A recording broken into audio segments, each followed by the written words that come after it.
I locked the cemetery gates, but something inside was already awake. I was 39 when I took the caretaker job at Blackthorn Vale Memorial Park.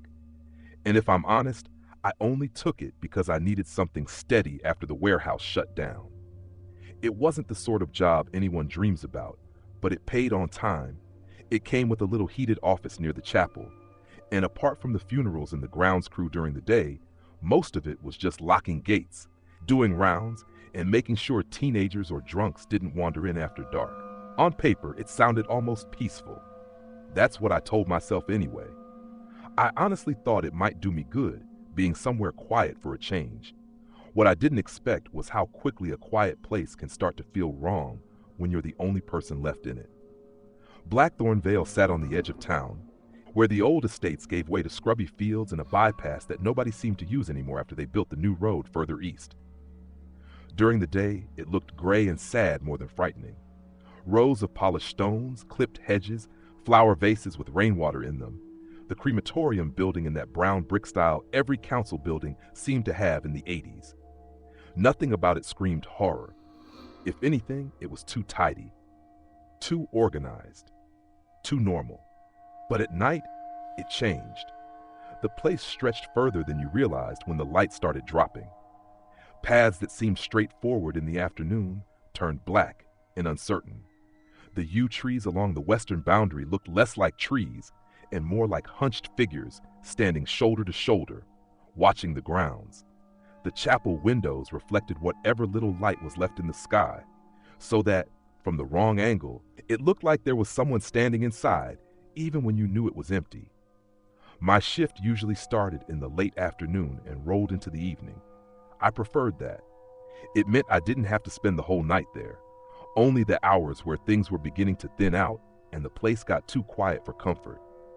I'm not going to pretend I was some fearless bloke who loved being around death. I wasn't. I'd never liked cemeteries, not even as a kid. It wasn't ghosts, not really. It was the stillness of them.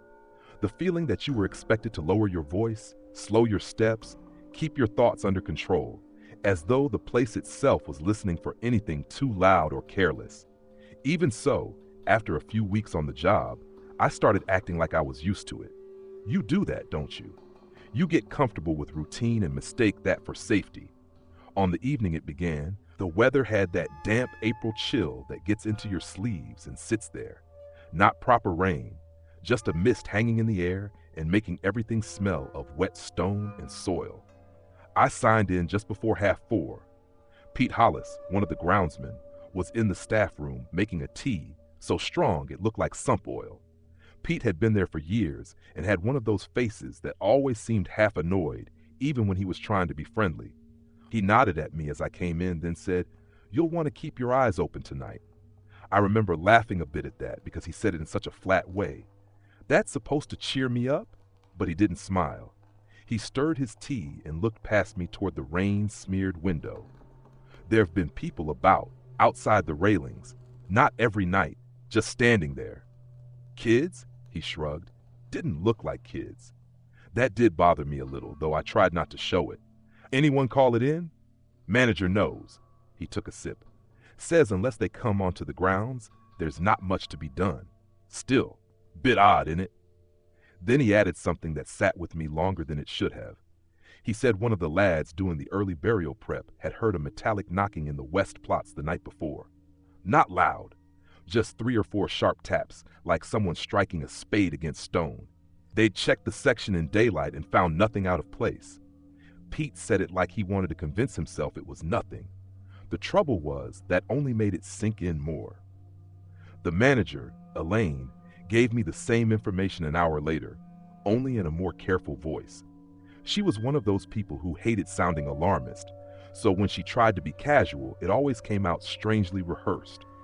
There have been a few reports of loiterers near the north railings after closing, she said while going through the handover sheet. You don't need to engage if there's a group.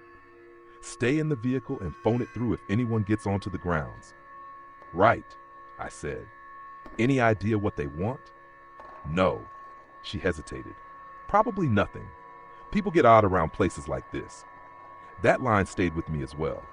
People get odd around places like this. She said it as if it explained everything, and maybe in a way it did. I'd already seen enough during my time there to know grief makes people behave in ways that don't make sense from the outside. Talking to headstones, leaving things behind, standing by the wrong grave because they got themselves turned around, and then crying when you offered help. But this felt different. The way Pete had said it, the way Elaine avoided looking directly at me. It wasn't concern for mourners. It was the sort of unease people get when they've noticed a pattern but don't want to be the first to say they're properly unsettled by it. The day itself was ordinary enough after that. 2 funerals in the afternoon, a family arguing quietly near the memorial garden because the florist had got the wrong ribbon on a wreath, a man in a flat cap asking me where Section G was, then staring at me blankly when I told him he was already standing in it. Nothing dramatic, nothing worth remembering. And that, I think, was part of what made the evening worse later on. Everything settled into the usual rhythm, the kind of rhythm that makes you lower your guard. At around 6, the grounds crew knocked off and the place emptied out by degrees. Vans rolled through the service gate and disappeared. The flower bins were wheeled back behind the maintenance shed. One of the chapel attendants shouted, "Night, Rowan," as she hurried to her car with her coat over her head against the drizzle. Then suddenly, that was it. Just me, the low hum of the office heater, and the sort of silence that only exists after people have recently been making noise. A silence that still feels occupied for a few minutes. I sat in the office with the CCTV monitor on, looking at the various camera views of paths and gates and sections of lawn that all seemed harmless enough, while the sky was still bruised blue. I told myself Pete had probably seen dog walkers hanging about, or lads from the estate cutting across the road for a smoke. But even then, I kept glancing at the north railings on the monitor more than the other cameras. By 5:30, I did my first proper round in the electric cart. It had a miserable little motor that whined on the bends, and a heater that worked only if you kicked the dashboard, but it beat walking when the grounds were wet. I went up the main drive first, past the newer stones with their fresh flowers and laminated memorial cards, then out toward the older quarter where the paths narrowed and some of the graves leaned at angles because the roots had pushed up underneath them over the years. The light was beginning to go by then, not fast, just enough to make distances difficult. That's something I never got used to there. The way a person-shaped thing can appear out of absolutely nothing once daylight starts thinning. A tall angel statue, a coat hanging from a branch, a pillar at the edge of your vision. Your mind gets ahead of you, and for a second, you really believe someone's standing there. The oddest thing I found on that first round was in the south quarter, near a row of old family plots that almost never had visitors anymore. Someone had left a fresh bouquet of white lilies tied with dark ribbon at the foot of a stone blackened by age. I slowed the cart and got out because it caught my eye straight away. Not because flowers in a cemetery are unusual, obviously, but because these were fresh. Very fresh. The blooms still had beads of water on them that looked more like shop spray than rain. The grave belonged to a woman named Margaret Vale, dead since 1972. I only knew that because I'd passed it 100 times and never once seen so much as a weed pot there, never mind new flowers. I stood there staring at them longer than I should have. The ribbon had no card attached, no message, nothing written. Just that dark wet bow and those lilies almost glowing in the failing light. I actually looked around expecting someone to be nearby. Maybe a relative lingering out of sight, but there was no one.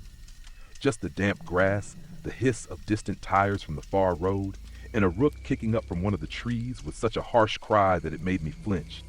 I remember feeling a bit stupid after that, properly annoyed with myself for jumping at a bird. I got back in the cart and moved on, but I kept thinking about the flowers. There was something strangely deliberate about them. Not loving exactly.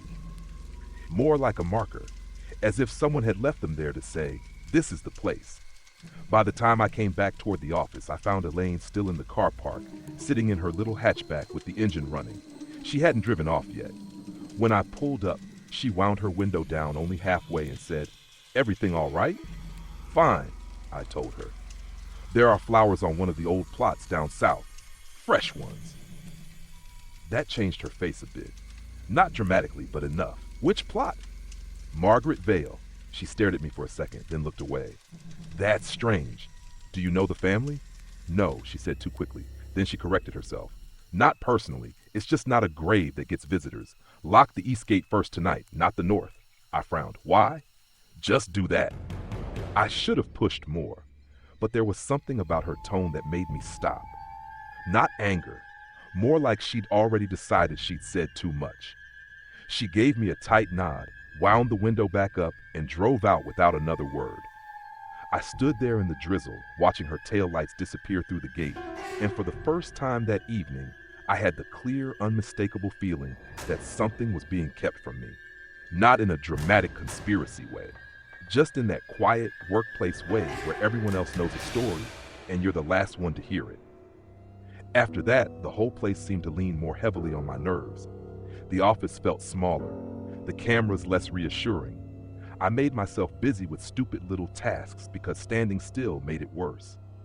I logged the flower arrangement in the shift notebook, checked the side doors, tested the outer lights, walked the chapel corridor twice for no reason. Every now and then I caught myself listening, really listening, the way you do after someone tells you a break-in happened on your road, and suddenly every noise in your own house sounds deliberate.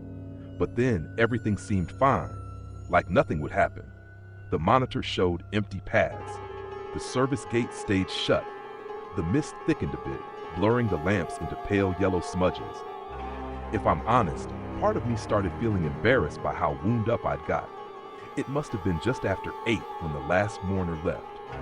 An older woman in a navy coat, carrying a supermarket bag with a candle lantern in it. She had that look some people get at cemeteries, like they're walking half in the present and half somewhere else entirely. She paused by the office window before going out and asked, "Do you ever hear them knocking?" I thought she meant maintenance or the gate, so I said, "Sorry?" "The stones," she said. There was a long enough silence after that I actually wondered if I'd misheard her. She looked beyond me toward the darker end of the grounds, then shook her head as if she regretted speaking. "Doesn't matter," she murmured. "Forget I said anything." Before I could ask what on earth she meant, she was already gone, making her way toward the main entrance with that lantern swinging at her side. I watched her on the CCTV a moment later as she passed through the gate and out into the road, and there was something deeply unpleasant about the way she never once looked back. I wish I could say that was the moment I knew the night would go wrong, but that wouldn't be true. The truth is much more ordinary. I told myself she was grieving. I told myself Pete had filled my head with rubbish. I told myself the flowers were just flowers, the warnings were just workplace gossip, and a quiet cemetery on a wet Tuesday in April was still just a quiet cemetery. I made a cup of tea, far too milky because I wasn't paying attention, and stood at the office window while the dark settled fully over Blackthorn Vale. The railings out by the north side had almost disappeared by then. Beyond them was only the shape of the old road and a strip of wasteland where brambles had swallowed the verge. I was just about to turn away when I noticed them. 3 figures, not inside the grounds, outside, across the road beyond the railings, half hidden by the mist. They weren't walking anywhere.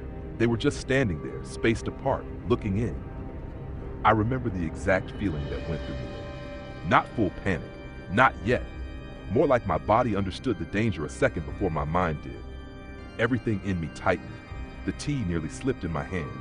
One of the figures seemed taller than the others, with something hanging loose around the knees like a long coat. Another stood so still, I actually wondered if it was a signpost until it moved its head slightly. The third looked smaller, but somehow that didn't make it less frightening. If anything, it made the grouping look wrong in a way I can't properly explain. I stayed by the window longer than I should have, trying to decide whether I was overreacting. They could have been waiting for a lift. They could have been talking. They could have been nobody.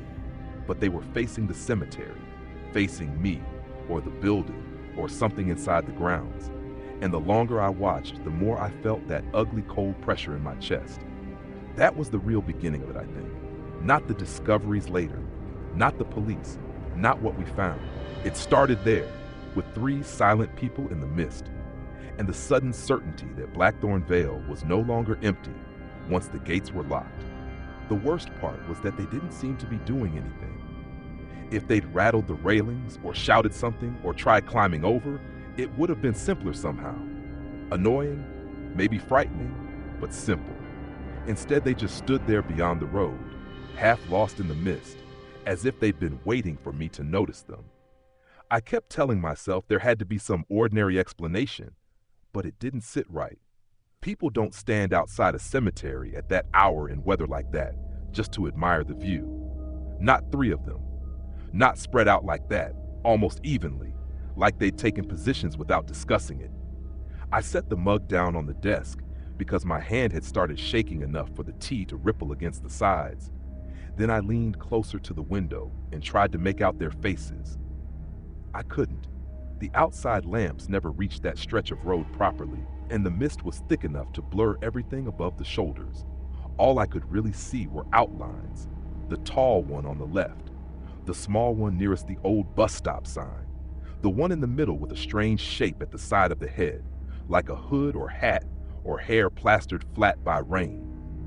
Every now and then, one of them shifted their weight, but none of them turned away.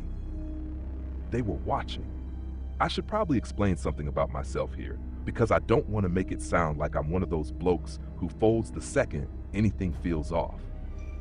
I'm not brave exactly, but I've always been the sort to keep my face straight when I'm worried. It's how I was raised. You don't panic first. You assess, you move, you deal with it. Even when I was a kid and hated staying in the house alone, I'd walk about pretending I wasn't scared, as if looking calm could somehow make me calm. That night, I slipped back into that without even thinking. I took the office keys, zipped my coat right up to my throat, clipped the little radio to my belt, and went out as though I was only heading off to do another routine check. Inside, though, I was already wound painfully tight. Not screaming frightened, not yet, but alert in a way that feels exhausting almost immediately. Every sound seemed to matter. The buzz of the overhead light above the office door, the soft tick of drizzle hitting the plastic lids of the flower bins, the electric crackle from the lamp by the chapel path. The cold hit me the moment I stepped outside. It wasn't a bitter winter cold, just that wet, clingy sort that gets under your collar and makes everything smell sharper than usual. Damp bark, cut grass, fresh soil. The cemetery always had a particular smell after rain, earthy and faintly chemical from the flower feed and stone cleaner, and usually I barely noticed it. That night it seemed stronger, heavy. I crossed the yard to the cart and got in, then sat there for a second with the motor idling quietly beneath me while I looked back toward the road. The figures were still there. I could see them more clearly from that angle because the office light was no longer reflecting in the glass, and what I saw only made it worse. None of them seemed to be speaking to each other. There was no cigarette glow, no phone light, no arm gestures, none of the normal body language you get with people standing together. It was almost like they weren't a group in the usual sense, just 3 separate people drawn to the same point for the same reason. I drove first toward the east gate because of what Elaine had said. Lock that one first, not the north. I kept thinking about the way she'd said it, brisk and closed off, like she was steering me away from something without wanting to explain why. The east gate was beside the memorial garden, a narrow iron entrance mostly used by visitors during the day because it cut down the walk from the car park. I got out and looped the chain through, all the while glancing over my shoulder toward the road. From there, I couldn't see the watchers anymore because of the hedges, which somehow made me more uneasy rather than less. It felt as if they might be moving and I just wouldn't know. I pulled the lock shut, gave it a proper tug, and told myself not to be ridiculous. Then I heard a noise from behind the hedge line. Not loud, just the crunch of a foot on wet grit. I froze with my hand still on the chain. For a moment, I thought someone had come up behind the railings, right on the other side. I held my breath and listened, feeling my pulse in my jaw, but nothing followed. No second step, no voice, just the rustle of rain-heavy leaves and the hum of the nearby lamp. After a few seconds, I forced myself to move again, walked back to the cart, and laughed once under my breath because I hated how jumpy I'd become. "Get a grip," I muttered, though even saying it aloud sounded weak. I got back in and headed toward the main drive at a slow pace, not wanting to admit to myself that I was lingering because I wanted another look at the road. When I reached the turning that opened up toward the north railings, I stopped the cart behind a line of low ornamental conifers and switched the motor off. From there, I had a clear enough view through the bars. The road beyond was empty. That should have been a relief. Instead, it made the hairs rise along my arms. The three of them couldn't have gone far. There was nowhere obvious for them to disappear to, apart from the shut-down bus shelter and the patch of overgrown ground leading toward the old bypass embankment.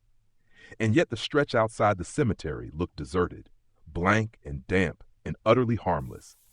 I stayed there watching for the better part of a minute, maybe two, straining my eyes and feeling dafter with every passing second. Eventually, I started the cart again and drove slowly along the inside perimeter, checking for movement through the railings. Nothing. Just the shining black road, the wet grass verge, the dead street lamp leaning slightly to one side like a broken shepherd's crook. I completed the whole northern length without seeing a soul. By that point, any sensible person would have gone back to the office and kept an eye on the cameras. But fear does odd things to your thinking. Sometimes it makes you run, and other times it makes you chase the thing that scared you because not knowing feels worse. I told myself I was only being thorough, that if somebody was planning to climb in, then it made sense to keep moving and show there was someone active on site. Really, I think I wanted to prove they'd already gone. I wanted my nerves to be pointless.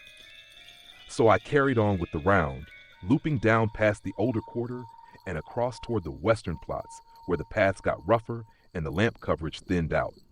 Blackthorn Vale's west side had always unsettled me more than the rest of it. The newer sections were tidy enough, all straight rows and level ground, but the west plots belonged to the original cemetery before the extension, and they had that worn, slightly sunken look old burial grounds get over time. Headstones there leaned at awkward angles. Some had fractured clean through and been pinned together with metal braces.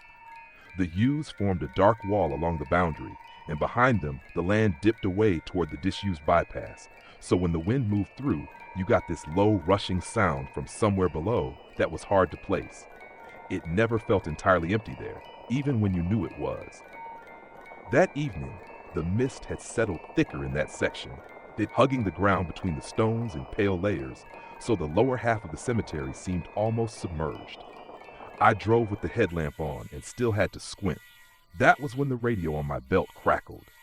Not a proper transmission, just a burst of static sharp enough to make me jump. I grabbed it instinctively, half expecting Elaine's voice or one of the groundsmen messing about from home, but there was nothing. Only a hiss, then silence. I tapped the side of it and listened again. Nothing. "Brilliant," I muttered. The signal around the west side was patchy at the best of times, and in bad weather it was worse. But after everything else that evening, it felt less like bad luck and more like being nudged. I clipped it back on, trying not to let the unease spread any further. I'd nearly made it to the service path that ran behind the old chapel store when I saw something pale ahead and to my right. I braked so sharply the cart jolted under me. For one horrible second, I thought it was a person crouched low between two stones, head turned in my direction. Then the lamp beam shifted, and I realized it was only a marble angel broken off its pedestal, propped against a tree waiting to be restored. The relief that hit me was ridiculous and immediate. I actually laughed, but there wasn't much humor in it.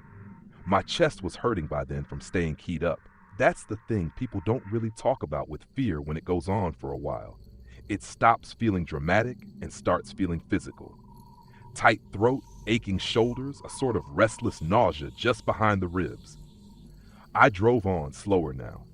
Near the western hedge, the path bent toward the utility shed, where we kept tools and old ground markers. That was also the nearest point to the stretch of wasteland beyond the railings, and I found myself glancing through the trees again and again, expecting to catch one of those watchers moving between the trunks on the far side. I never did, but I did notice something else. The padlock on the tool shed looked wrong. It was still hanging in place, but the hasp sat crooked, and one of the screws on the frame had pulled partly free, as though someone had wrenched at it with enough force to bend the fitting. I got out to inspect it and felt that cold pressure return at once. The metal around the screw was newly scored, bright silver scratches showing through the old paint. Not ancient damage, fresh. I stood there with the torch on my phone trained over it, listening hard. "Hello?" I called out, and even as I said it, I hated how flat and uncertain I sounded. "If anyone's on the grounds, you need to leave now." No answer came, but after a few seconds, there was a soft movement somewhere in the hedge line. Not enough to see anything, just enough to tell me I wasn't imagining all of it. I stepped back from the shed door and felt my heel sink slightly in the wet ground. Looking down, I saw a print in the mud. A shoe print, clear enough in the lamp spill to pick out the tread. Not mine. Too broad, too deep at the toe. A second print lay a short distance beyond it, angled toward the path leading deeper into the west plots. I followed them with my eyes until the grass broke the trail. That should have been the point where I called the police straight away. Looking back, I know that. But the situation still felt suspended between suspicious and ridiculous. And I had this maddening worry about overreacting, about being the new bloke who phoned emergency services because of a damaged lock and a few shapes in the mist. So instead, I did something far more stupid. I got back in the cart and followed the direction of the footprints into the darker part of the grounds. The path narrowed there, and the wheels bumped over roots hidden under the gravel. To my left stood a cluster of older memorials ringed by low iron chains. To my right, the land sloped gently away toward the yews. The mist turned the headlamp beam into a pale tunnel so that I could only see a little way ahead and almost nothing to the sides. I remember hearing the rain patter on leaves above me, and then beneath that something else, a faint metallic tapping, once, then again. Deliberate this time, not from the shed, further in. I stopped the cart and listened. Tap, tap. A pause, then a harder strike that rang out in the damp air and seemed to travel through the stones rather than over them. It's difficult to explain why that sound was so upsetting. A shovel hitting a rock shouldn't be terrifying on its own, but there, in that place, in the half-dark, with no one meant to be working, and those figures recently vanished from outside the railings, it felt like hearing a signal from underground. I sat there gripping the wheel, every part of me saying to turn round and get back to the office, phone it in, let somebody else deal with it. But another part, the stupid, stubborn part, kept insisting that if I backed off without checking, then I'd spend the rest of the night imagining worse than reality. So I switched the headlamp to full beam and rolled forward again. As I got closer, the tapping stopped. That was nearly worse than the noise itself. It meant whoever was making it had heard me. I cut the motor then, wanting to listen properly. The sudden silence that followed seemed enormous. No engine whine, no radio hiss, only the drip of water from branches and the far-off rush from the old bypass. I could feel my own breathing getting shallow. I stepped out of the cart, boots crunching lightly on wet gravel, and called again, louder this time. Sights closed. If you're in here, show yourself. For a moment, nothing happened. Then, about 15 yards ahead, I saw movement through the mist. Two figures, low to the ground at first, then rising. They were near a strip of bare soil between the older stones, a patch that looked darker than the rest because it had been recently turned or disturbed. One of them had something long in one hand. A handle. A spade, I thought immediately. The other stood with shoulders hunched and head tilted, not running, not speaking, just staring back through the pale wash of the lamp. I couldn't see their faces clearly, only their outlines and the shine of wet fabric. They'd been digging. There was no doubt in my mind about that. My mouth went dry. I tried to sound authoritative anyway. "Oi, this is private property. Step away from there." The one with the spade shifted slightly. The other turned its head toward the U-line, as if listening to someone out of my sight. I took one more step forward and felt a very stupid flash of irritation under the fear. Do I need to call the police, or are you leaving now? Then, from somewhere behind me and off to the left, a voice said, very clearly, "He's on his own." I don't mind admitting that for a second I nearly came out of my skin. I spun round so fast my heels skidded on the wet path. There was no one directly beside me, but there had absolutely been a voice, low and male, close enough to make it obvious I wasn't dealing with just the two people ahead.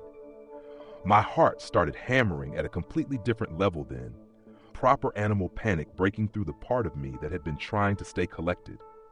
When I turned back, the figure with the spade had taken 2 steps away from the disturbed patch of earth.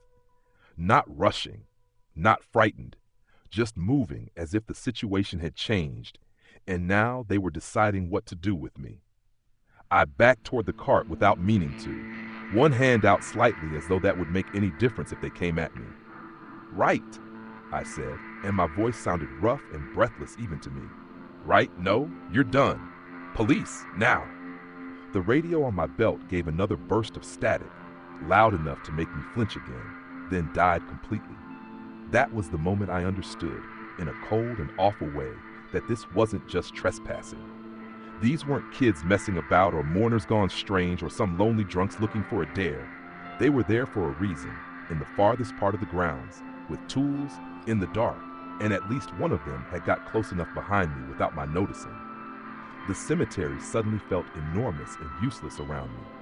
All those open paths, all that wet empty land, and not another person within shouting distance who could help.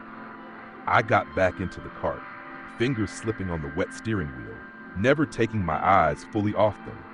The two by the disturbed soil still hadn't rushed me. That restraint was horrifying in itself. It felt controlled, deliberate, like they knew exactly how much fear they were causing and were in no hurry to spend it. I twisted the key and the motor kicked in with a whine. For one ridiculous instant, I thought they might just scatter once I started moving, that the whole thing would break apart into something manageable. Instead, the smaller of the two lifted an arm and pointed, not at me, but toward the ground beside the left side of the cart. I didn't understand why until I pressed the pedal, and the whole thing lurched violently sideways with a grinding wobble that nearly threw me back out of the seat. My stomach dropped. The cart was damaged, badly. I tried again, harder this time, and it shuddered forward about 3 feet with a sickening flap thump noise before dragging left so sharply I had to wrench the wheel to keep from hitting a row of stones. I knew before I looked. I knew in that instant with a certainty that made everything go hot and cold at once. Still, I jumped out and crouched, and there it was. The rear tire on the left was split open, rubber peeled back like skin. The front one on the same side sagged almost flat, slashed, both of them, not old punctures, not wear. Deliberate cuts, clean and vicious. I straightened up too fast and nearly lost my footing. Behind me, from somewhere in the mist near the disturbed earth, one of them laughed. Not loudly, not in some mad theatrical way, just a short, ugly sound, as if they'd proven something to themselves. And in that moment, every effort I'd made to stay calm finally cracked. I wasn't thinking about procedure anymore. I wasn't thinking about looking foolish or handling it properly or keeping authority in my voice. I had one clear thought, and one only. I had to get back inside before they decided not to stand there any longer. I didn't even bother trying the radio again. I tore it off my belt and hurled it into the passenger footwell, then turned and ran. I can still remember the sound my boots made on that path, slipping and striking wet gravel in panicked little bursts that had no rhythm to them at all. When you're properly frightened, you imagine yourself running fast, clean, direct, but that isn't how it feels. It feels clumsy, desperate. Your body stops belonging to you in the usual way. My shoulder clipped one of the old stones hard enough to spin me half round, and for a split second, I had this ridiculous, blinding fear that I'd broken something, and they'd be on me before I could right myself. I shoved off it and kept going, chest already burning, breath dragging cold air down into my lungs so sharply it hurt. Behind me, I heard movement at last. Not shouting, not some wild chase noise from a film. Just quick footsteps, more than one set, scattering over the path in the grass. That quietness was what made it so much worse. They weren't yelling because they didn't need to. They already knew I was trapped. The old chapel office suddenly felt impossibly far away. In daylight, Blackthorn Vale was nothing more than a few minutes' walk from one side to the other, but at night, with the paths half hidden and the lamp spaced too widely apart, it stretched like a dream where the place you need to reach never gets any closer. I kept cutting between rows of stones instead of sticking to the main path because some panicked part of me thought a straight line made me easier to catch. That only made it slower. The ground dipped in places and the wet grass tugged at my boots. More than once I nearly went down. Every time I heard one of those footsteps shift behind me, I felt a burst of raw terror right at the base of my spine, the sort that makes your vision pinch at the edges. I glanced back once. I wish I hadn't. There were at least two of them moving through the mist behind me, and they were closer than I thought. One cut across between the rows instead of following the path, head low, shoulders forward, moving with a horrible confidence as though he knew the ground better than I did. The other stayed nearer the gravel, a darker shape with something long still in one hand. I couldn't tell if it was the spade or something else. I didn't see the third person, but that didn't help. It meant he could have been anywhere, off to the side, ahead of me, waiting. I remember saying, "No, no, no," out loud, not to them, just to myself, as if the words might keep everything from tipping fully into disaster. Then my foot struck something hidden in the grass and I went down hard. The impact knocked the breath out of me. One knee slammed into the base of a stone and one hand plunged into wet soil up to the wrist. For a second I couldn't think at all. There was only pain, mud, and the immediate sick certainty that this was it. That I'd made the one mistake you can't afford to make when people are running at you in the dark. I twisted round on the ground, trying to scramble backwards, and saw a figure break through the mist not 10 feet away. He stopped. That's a detail I've gone over in my head more times than I can count. He had me there. If the plan was to catch me, he had me. But he didn't lunge. He didn't swing at me. He just stood there, breathing hard, rain glistening on his coat, and looked at me with this strange, unreadable stillness that froze me almost as much as the chase itself. I could see more of him then than before. Mid-height, heavy coat zipped wrong so one side sat higher than the other. Face pale, not old, but worn in a way that made his age difficult to place. And his expression wasn't wild or frenzied. That would have made sense. It was worse than that. He looked as though he was weighing me up for some decision I wasn't part of. Behind him, further back, another voice called, "Leave him. Get back. Leave him." Even now, I don't know what to make of that. Whether they'd changed their minds. Whether there was something else more important than me. Whether frightening me had been enough for whatever they wanted. But the second I heard it, I lurched to my feet and ran again without waiting to see if the bloke in front of me would listen. My right knee screamed the whole time, hot and sharp from where I'd smashed it.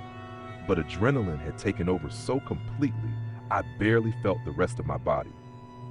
By the time I reached the main path, I was shouting for help, which was completely useless because there was no one left to hear me, and yet I couldn't stop. The office light ahead had never looked so bright or so small. I fumbled the keys out while I was still running and dropped them once on the paving outside the door. I honestly thought that was going to be the end of me, just crouched there scrabbling at keys with shaking fingers while someone came up behind me. I got the right one in on the third try, shoved the door open, stumbled inside, and slammed it shut so hard the glass rattled in the frame. Then I threw the deadbolt, hit the secondary lock, and stood there with my back pressed to the door, dragging air into my lungs in broken, ugly breaths. For a few seconds I couldn't move. I just stood there listening. Nothing. No pounding footsteps outside. No voices. No hand on the handle. That silence was almost unbearable after the sound of the chase. It felt false, staged, as though the whole cemetery had paused with me and was waiting to see what I'd do next. I forced myself away from the door and grabbed the landline from the desk. My hands were shaking so badly, I dialed wrong the first time and had to start again.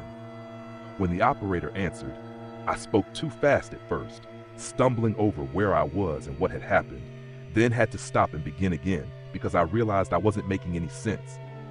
Blackthorn Vale Memorial Park, I said, trying to get hold of myself. trying to keep my voice level and failing. There are people on the grounds, at least 3. They damaged the site vehicle and they were digging. There's a disturbed area in the West Plots, and they chased me. Please send someone now.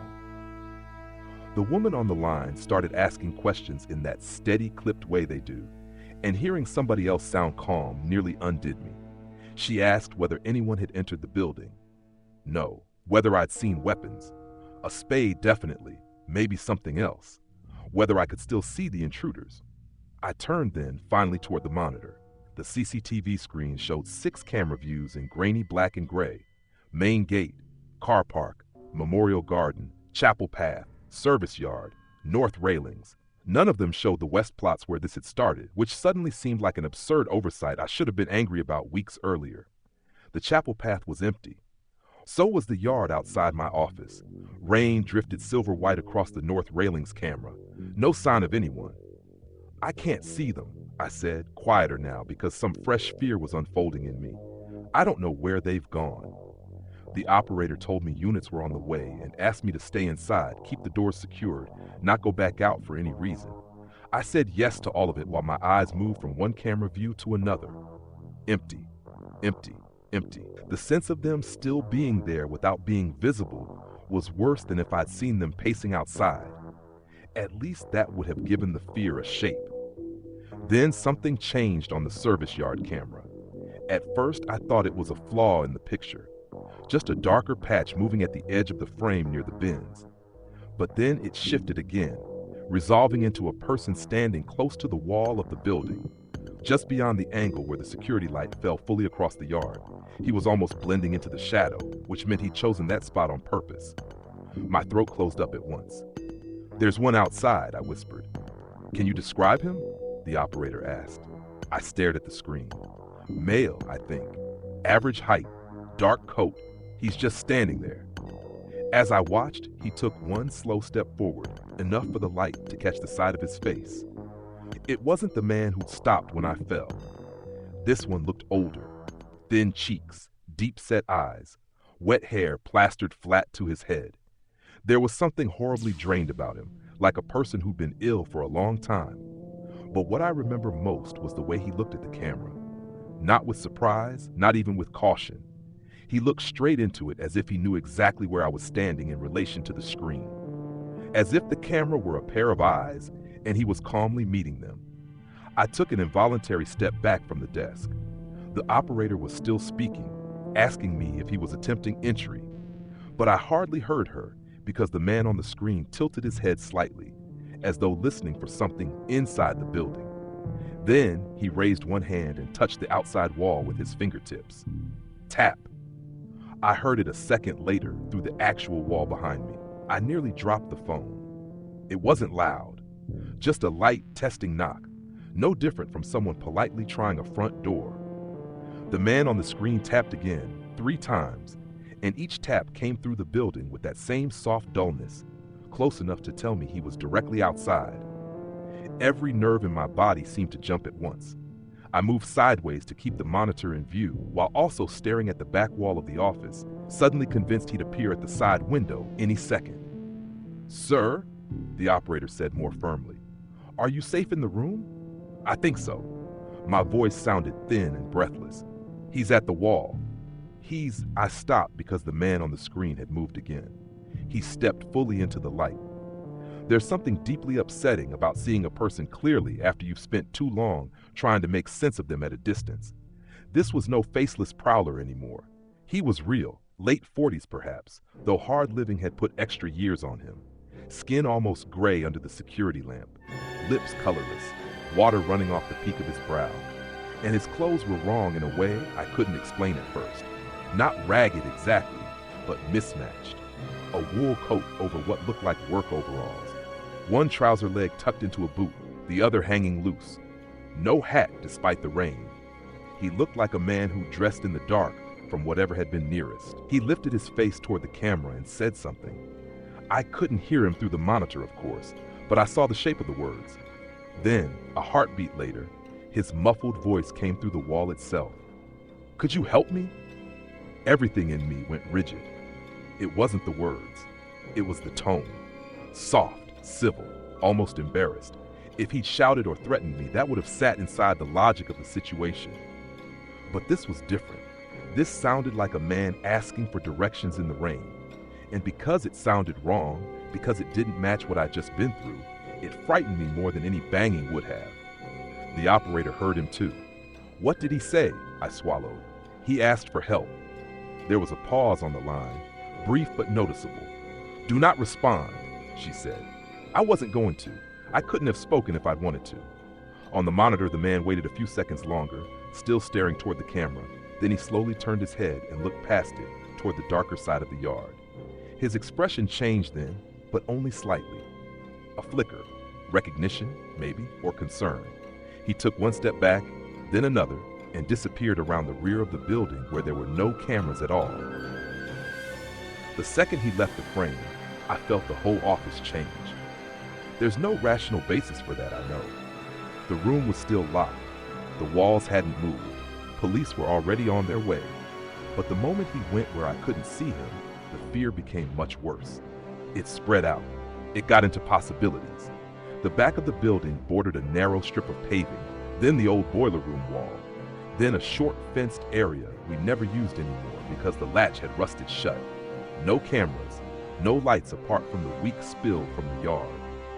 I found myself staring at the blank section of wall to my right, imagining him sliding his hand along the bricks, feeling for a weakness, some access point I'd never noticed before. Then I heard footsteps outside, not running, not hurried, just a slow tread through wet grass and shallow puddles, close to the wall, deliberate enough that I could track his position as he moved. Round the corner, along the back, past the boiler room. He stopped once, and I stopped breathing with him. Then the steps resumed. The operator kept talking to me in the calmest voice imaginable, asking me to stay on the line, telling me officers were nearly there, asking if there were any other exits from the office. I answered somehow, but all my attention was on those footsteps and the layout in my head. If he came to the side window, I'd see him. If he reached the rear service door, he'd find that one chained from the inside. If there was another man with him, though, something scraped lightly across the outside wall. Not metal, nails maybe, or fingertips. I flinched so hard the chair wheels bumped against the filing cabinet behind me. The sound was followed by a small, almost thoughtful thud, as if someone had leaned their forehead against the bricks. I know how absurd that sounds, but I'd swear to it. And beneath the fear, another feeling had started to emerge, a sick, creeping confusion. None of this behavior made sense if the goal was just to scare me off or break in. The men in the West plots had been purposeful, controlled. This one felt different, unstable maybe, or searching for something, or listening for something I couldn't hear. Then the footsteps abruptly quickened. They moved away from the wall at speed, cutting across the grass behind the building toward the north side. I rushed to the monitor, trying to catch where he'd emerge next. And there he was 2 seconds later on the chapel path camera, not walking now, but striding fast across the frame with his head turned toward the older section of the cemetery. He didn't look at the office once. He looked past it toward the grounds, as if something there had reclaimed all of his attention. A second later, he was gone from that view as well. And just when I thought the worst of it might be over, I noticed something in the background of the same camera, a shape. Standing near the path entrance beyond the chapel arch, half obscured by rain and shadow, too still to be accidental. It was there for only a moment before the picture fuzzed with interference and cleared again, but the glimpse was enough. Someone else had been watching him, or watching me. I couldn't tell which was worse. The operator announced that police had arrived at the main gate. The relief that slammed into me then was so intense it almost made me weak. I stayed on the line while blue lights strobed across the wet yard outside, washing the walls in color. Moments later came the sound of doors, voices, boots on paving, and a hard knock at the office entrance that nearly made me jump through my own skin until one of the officers shouted, "Police! Open up!" Even with that, it took me longer than it should have to undo the locks. My hands were clumsy, and my body still expected the wrong face to be there when I opened the door. But when I finally did, Two uniformed officers stood under the light with rain on their jackets and proper human impatience in their expressions, and I have never been so glad to see anything in my life. They got me inside again straight away and started asking questions while two others moved off toward the west plots. I tried to explain it all in order and kept losing my place. The figures outside the railings, the broken shed fitting, the disturbed ground, the cart tires, the chase, the man at the wall asking for help. Every time I said it aloud, parts of it sounded more unbelievable, not less. But the officer taking notes didn't laugh or look skeptical. If anything, his face tightened the more I spoke. Then one of the others came back over the radio and said, "You need to get down here." The note-taking officer looked at me. "Were you able to see what they were digging?" "No," I said, "just that there was a patch of turned earth." He nodded once. "Stay here." But of course, I didn't stay put. Not completely. I followed them as far as the edge of the main path before they stopped me, and from there, I could just about see the beam of their torches moving over the west plots, crossing stones and wet ground in short white cuts. The rain had eased to a fine mist by then, and the whole cemetery felt stretched thin and listening. One officer crouched, another stood back. None of them said anything for a long few seconds. Then somebody pulled at something on the ground, and a sheet of dark plastic shifted. Even from that distance, I knew it wasn't ordinary rubbish. One of the officers turned away at once and swore under his breath. Another called for the scene to be secured. The light caught pale skin for a second, then vanished again beneath the plastic. I stood there with the cold sinking deeper and deeper into me, and the only thought I could form, the only one that felt real enough to hold on to, was this. Whatever had brought those people into Blackthorn Vale that night, it was far worse than trespassing. And somehow, despite the police, despite the lights, despite the sudden arrival of other living voices in the dark, I couldn't shake the feeling that the man who'd asked me for help was still somewhere on the grounds, and that he had not come there to bury the dead. They didn't let me get any closer after that. One of the officers stepped in front of me, palm out, firm but not aggressive. "That's far enough, mate." His tone wasn't harsh, but it carried that quiet authority that told me there was nothing to argue about. Behind him, the others had already moved into a tighter formation around the disturbed patch of earth. Their torches shifted in controlled arcs now, no longer searching, but confirming. I stood there on the edge of the path, rain settling into my coat, trying to piece together what I'd just seen in that brief, horrible glimpse. The plastic, the shape beneath it, the way one of them had recoiled. For a strange second, I thought I might be sick. "Back to the office," the officer said, softer this time. "We'll come to you." I nodded without really meaning to and turned away. Walking back felt completely different from running earlier, slower, heavier. Like every step carried something with it I didn't understand yet. The cemetery had changed again. Not just in my head, though that was part of it, but in the way everything seemed sharper, more deliberate. The paths weren't just paths anymore. They were routes people had used. The shadows weren't empty. They were places someone could stand without being seen. And that disturbed patch of earth in the west plots, it wasn't just odd now. It was evidence. By the time I reached the office, the initial surge of panic had worn off, leaving something colder behind. My hands had stopped shaking, but only because they felt numb. I went inside, shut the door, and stood there staring at the CCTV monitor again, as if it might explain something I'd missed. All the same empty views stared back. Rain drifting across the lens, light bleeding into mist. The same normal, quiet scenes that had been there before any of this started. If I hadn't just lived through it, I might have convinced myself nothing had happened at all. A few minutes later, the officer came in, the same one who'd taken my statement.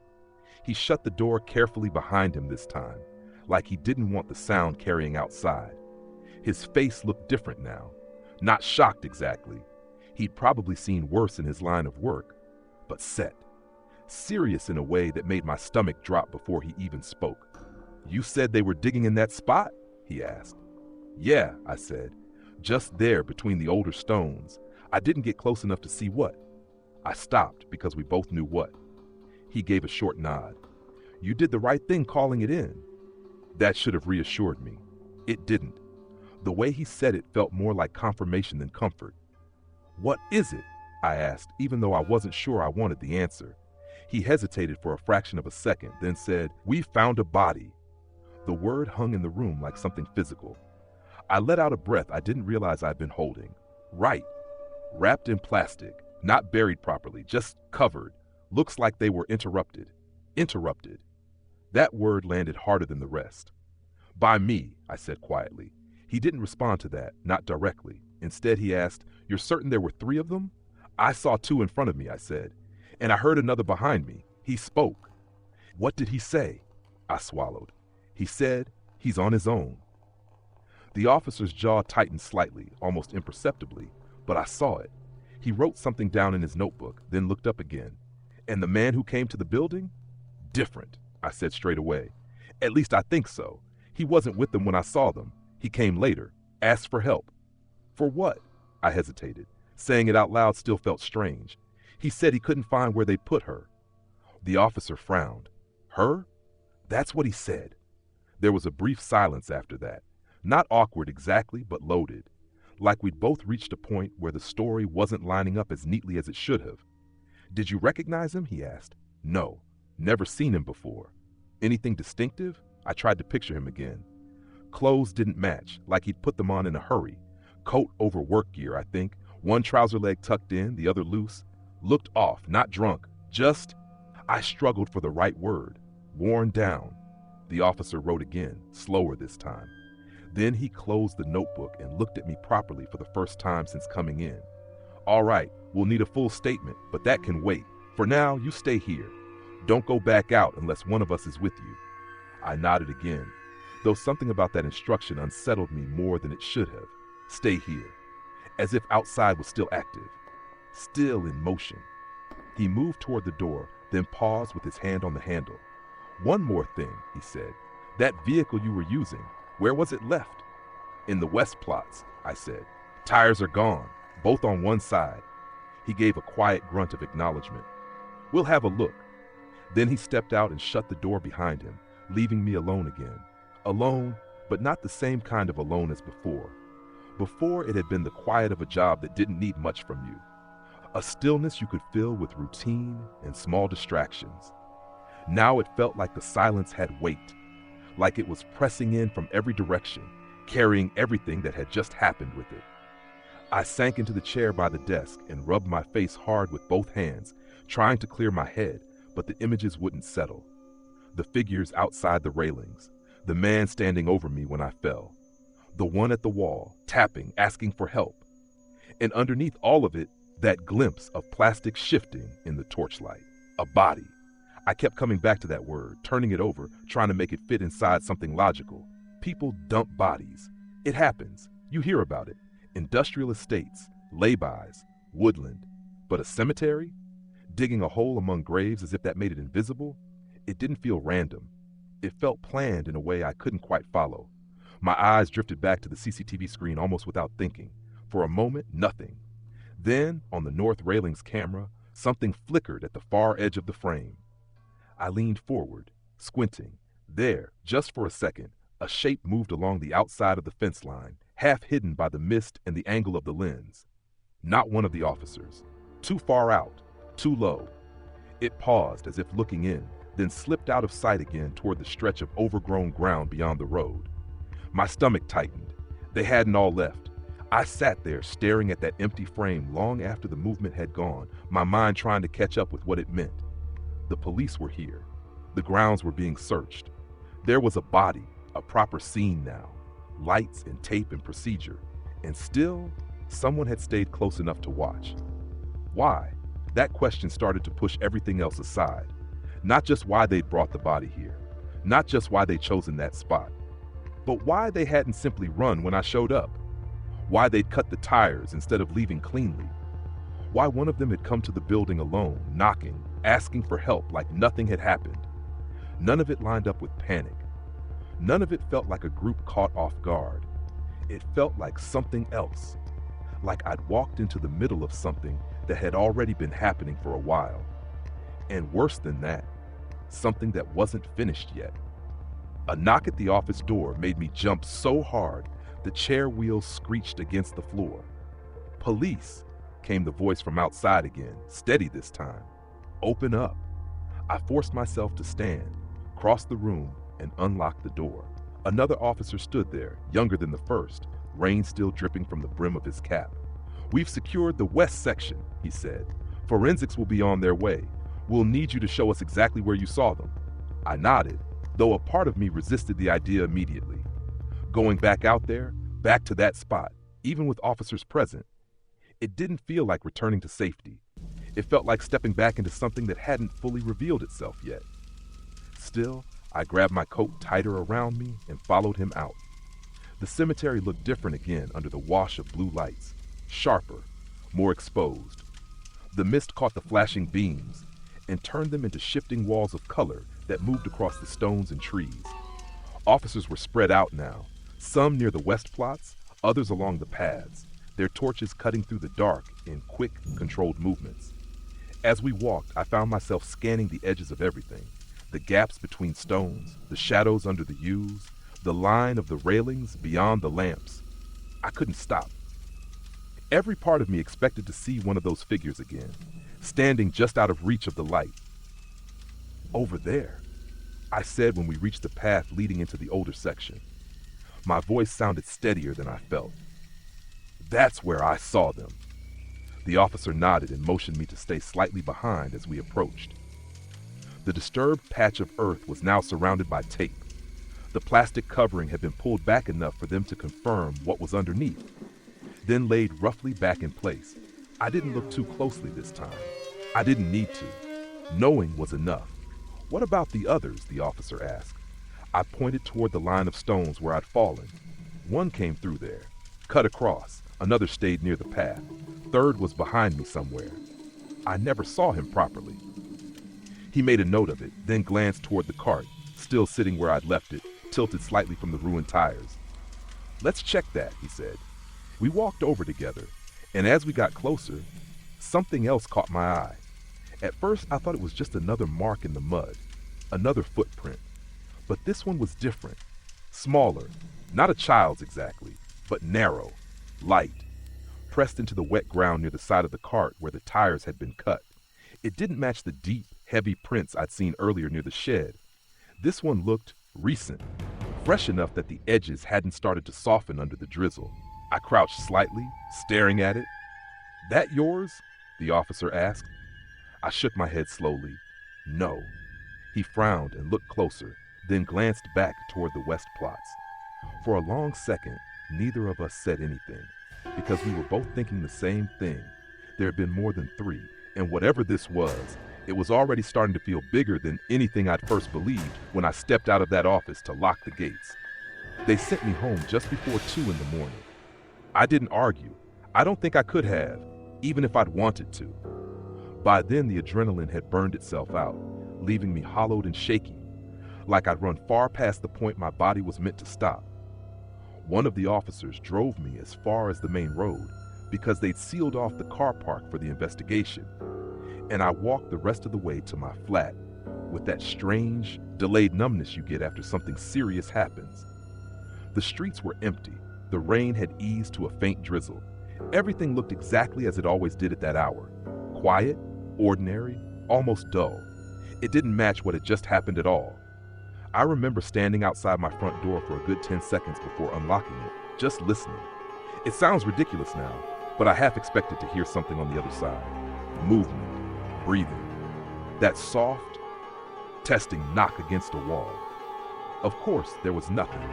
Just the faint hum of the fridge through the thin walls and the ticking of pipes cooling somewhere in the building. I went inside, locked the door behind me, checked it twice, then stood there in the hallway, not quite knowing what to do next.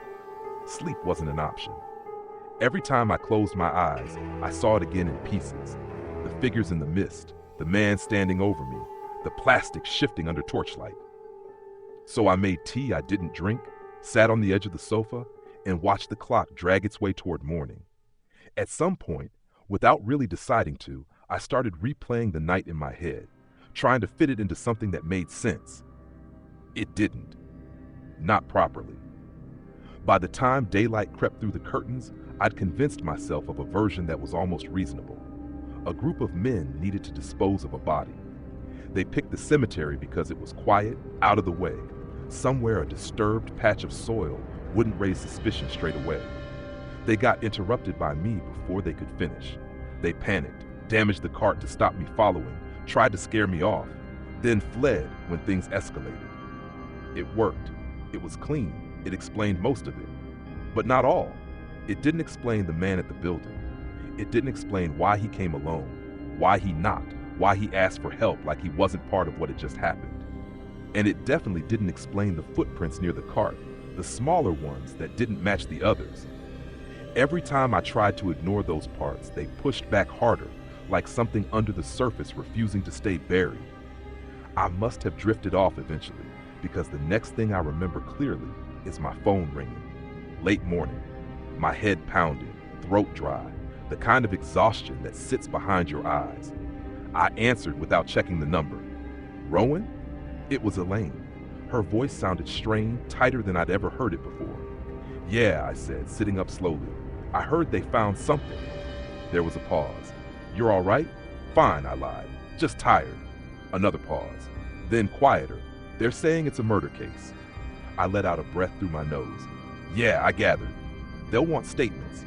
You'll need to come in later. I figured. She hesitated again, then said something that didn't fit the rest of the conversation at all. Did you go near the South Quarter last night? It took me a second to follow the shift. Yeah, early on. Why? The flowers, she said. They're gone. I frowned, still trying to wake up properly. What do you mean gone? Gone. No sign of them. Not knocked over, not scattered, just not there anymore. A small, unpleasant feeling settled in my chest. Maybe someone came back for them, I said, though even as I said it, it sounded thin. In the middle of the night? She replied. I didn't answer.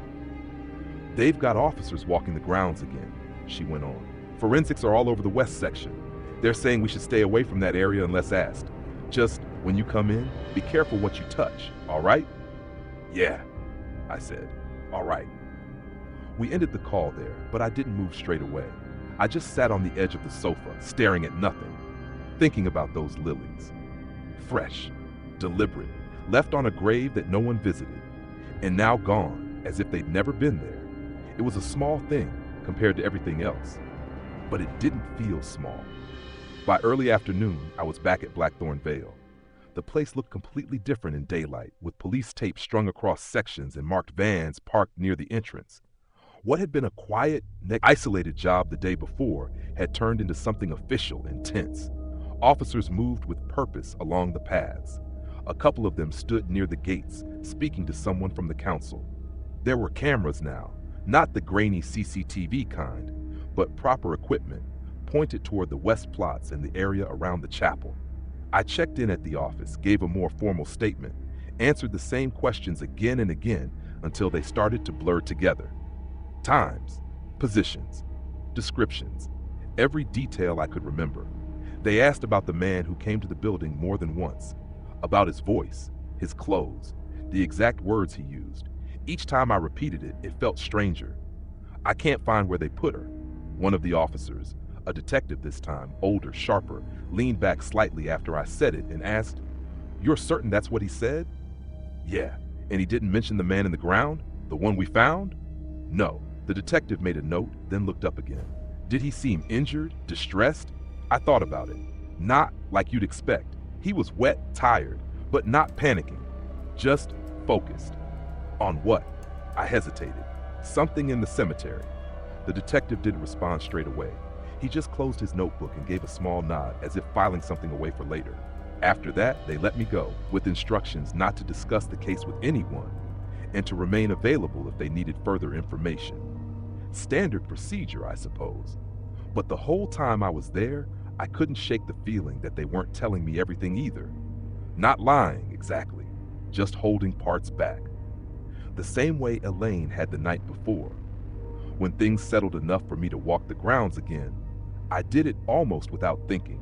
Not a full round, not anywhere near the west section that was still taped off, but enough to see the rest of the place in daylight. The South Quarter was my first stop. The grave was easy to find. Margaret Vale, 1972. No flowers, not even a broken stem, not a petal left behind. The soil around it looked undisturbed, apart from the natural dampness from the rain. If I hadn't stood there the night before, if I hadn't seen them myself, I would have believed they'd never been there at all. I crouched slightly, scanning the ground, looking for anything. Footprints, marks, something out of place. Nothing. Just wet grass and old stone. Strange, isn't it? The voice came from behind me, and I turned sharply. One of the older groundsmen stood a few paces back, hands in his coat pockets. I'd seen him around before, but didn't know his name. He nodded toward the grave. People don't usually take flowers back once they've been left, he said. No, I agreed. They don't. He watched me for a moment, then said, You were here last night, weren't you? Yeah. Heard there was trouble. That's one way of putting it. He gave a quiet, humorless chuckle. Place has always had its odd moments. Something in the way he said it made me look at him more closely. What do you mean? He shrugged. People think cemeteries are still places. They're not. Things happen in them. Always have. That's not exactly reassuring, I said. He smiled faintly, then nodded once, as if he'd expected that response. Just saying, not everything you see out here is new. Before I could ask him to explain, he turned and walked off toward the path, leaving me there with that sentence echoing in my head. Not everything you see out here is new. I stood up slowly, looking down at the empty space where the flowers had been. Then I looked across the grounds toward the west section, where the tape still fluttered lightly in the breeze. And for the first time since the night before, I felt something shift in the way I understood it all. This wasn't just a random act, not just a group of men making a bad decision. There were layers to it. Things that had been happening before I ever set foot in Blackthorn Vale. Things that might still be happening now. And the worst part was this. I had the growing, uncomfortable sense that whatever had started in that cemetery the night before wasn't finished yet. I didn't sleep properly for the next few nights. Not because I thought someone was going to break into my flat or follow me home, at least that's what I told myself, but because every time I closed my eyes, my mind dragged me back to the same places. The west plots, the mist, the sound of that tapping. It replayed in fragments, never in order, like my brain couldn't decide which part of it mattered most. One moment I'd be back at the cart, seeing the tires split open. The next, I'd hear that voice behind me again. He's on his own, clear as anything. And then, without warning, I'd be staring at the office wall, waiting for the knock that I knew was coming. Tap, tap, tap. After the third night of that, I stopped pretending it was just nerves. Still, I went back to work. I don't know if that sounds stubborn or stupid, but at the time it felt necessary. Partly because I needed the money, but also because not going back would have meant admitting the place had got under my skin in a way I couldn't control. And I didn't like that idea at all. So I told myself it was better to face it head on, get back into the routine, prove to myself that what had happened was a one-off, a bad night, nothing more. The police presence stayed for a few days, then gradually thinned out. The tape came down from most of the paths, though the exact spot in the west plots remained marked off longer than the rest. Word spread, of course. It always does. Not officially. No one in charge said much, but between the staff, the visitors, the people who lived nearby, you'd hear bits of it in passing conversations. They found someone out there. Murder, apparently. Gang stuff, maybe. Everyone had a version. Everyone wanted it to make sense. And like me, most of them settled on the simplest explanation. It was easier that way. By the time my next late shift rolled around, the place had almost slipped back into its usual pattern. Not entirely. There was still a tension under it, like a bruise you couldn't see. But the outward routine was the same. Lock the gates, check the paths, keep an eye on the cameras. I signed in just before 5. Elaine was in the office, going through paperwork with more focus than usual. You sure you're up for this? She asked without looking up. Yeah, I said. Fine. She glanced at me then, like she didn't fully believe it, but she didn't push. All right, just stick to the lit areas if you can, and if anything feels off, you call it in straight away. No second guessing. I won't, I said. That was a lie, though I didn't realize it yet. The early part of the shift passed without incident. A couple of visitors in the memorial garden. A delivery van dropping off fresh gravel for the maintenance team. Normal things. Grounding things. I made a point of talking to people more than I usually would, even if it was just to give directions or make small comments about the weather. It helped, made the place feel occupied again. But as the evening wore on, that old feeling started creeping back. Not suddenly, not dramatically, just a slow shift. By 5:30, the light had started to fade. The same damp chill settled in. The same quiet stretched out once the last of the day staff left. And without meaning to, I found myself watching the north railings again. Waiting. Nothing. No figures this time. No shapes in the mist. I should have been relieved. I wasn't.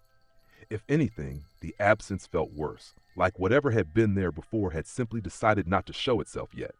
I did my rounds earlier than usual that evening, trying to stay ahead of that feeling.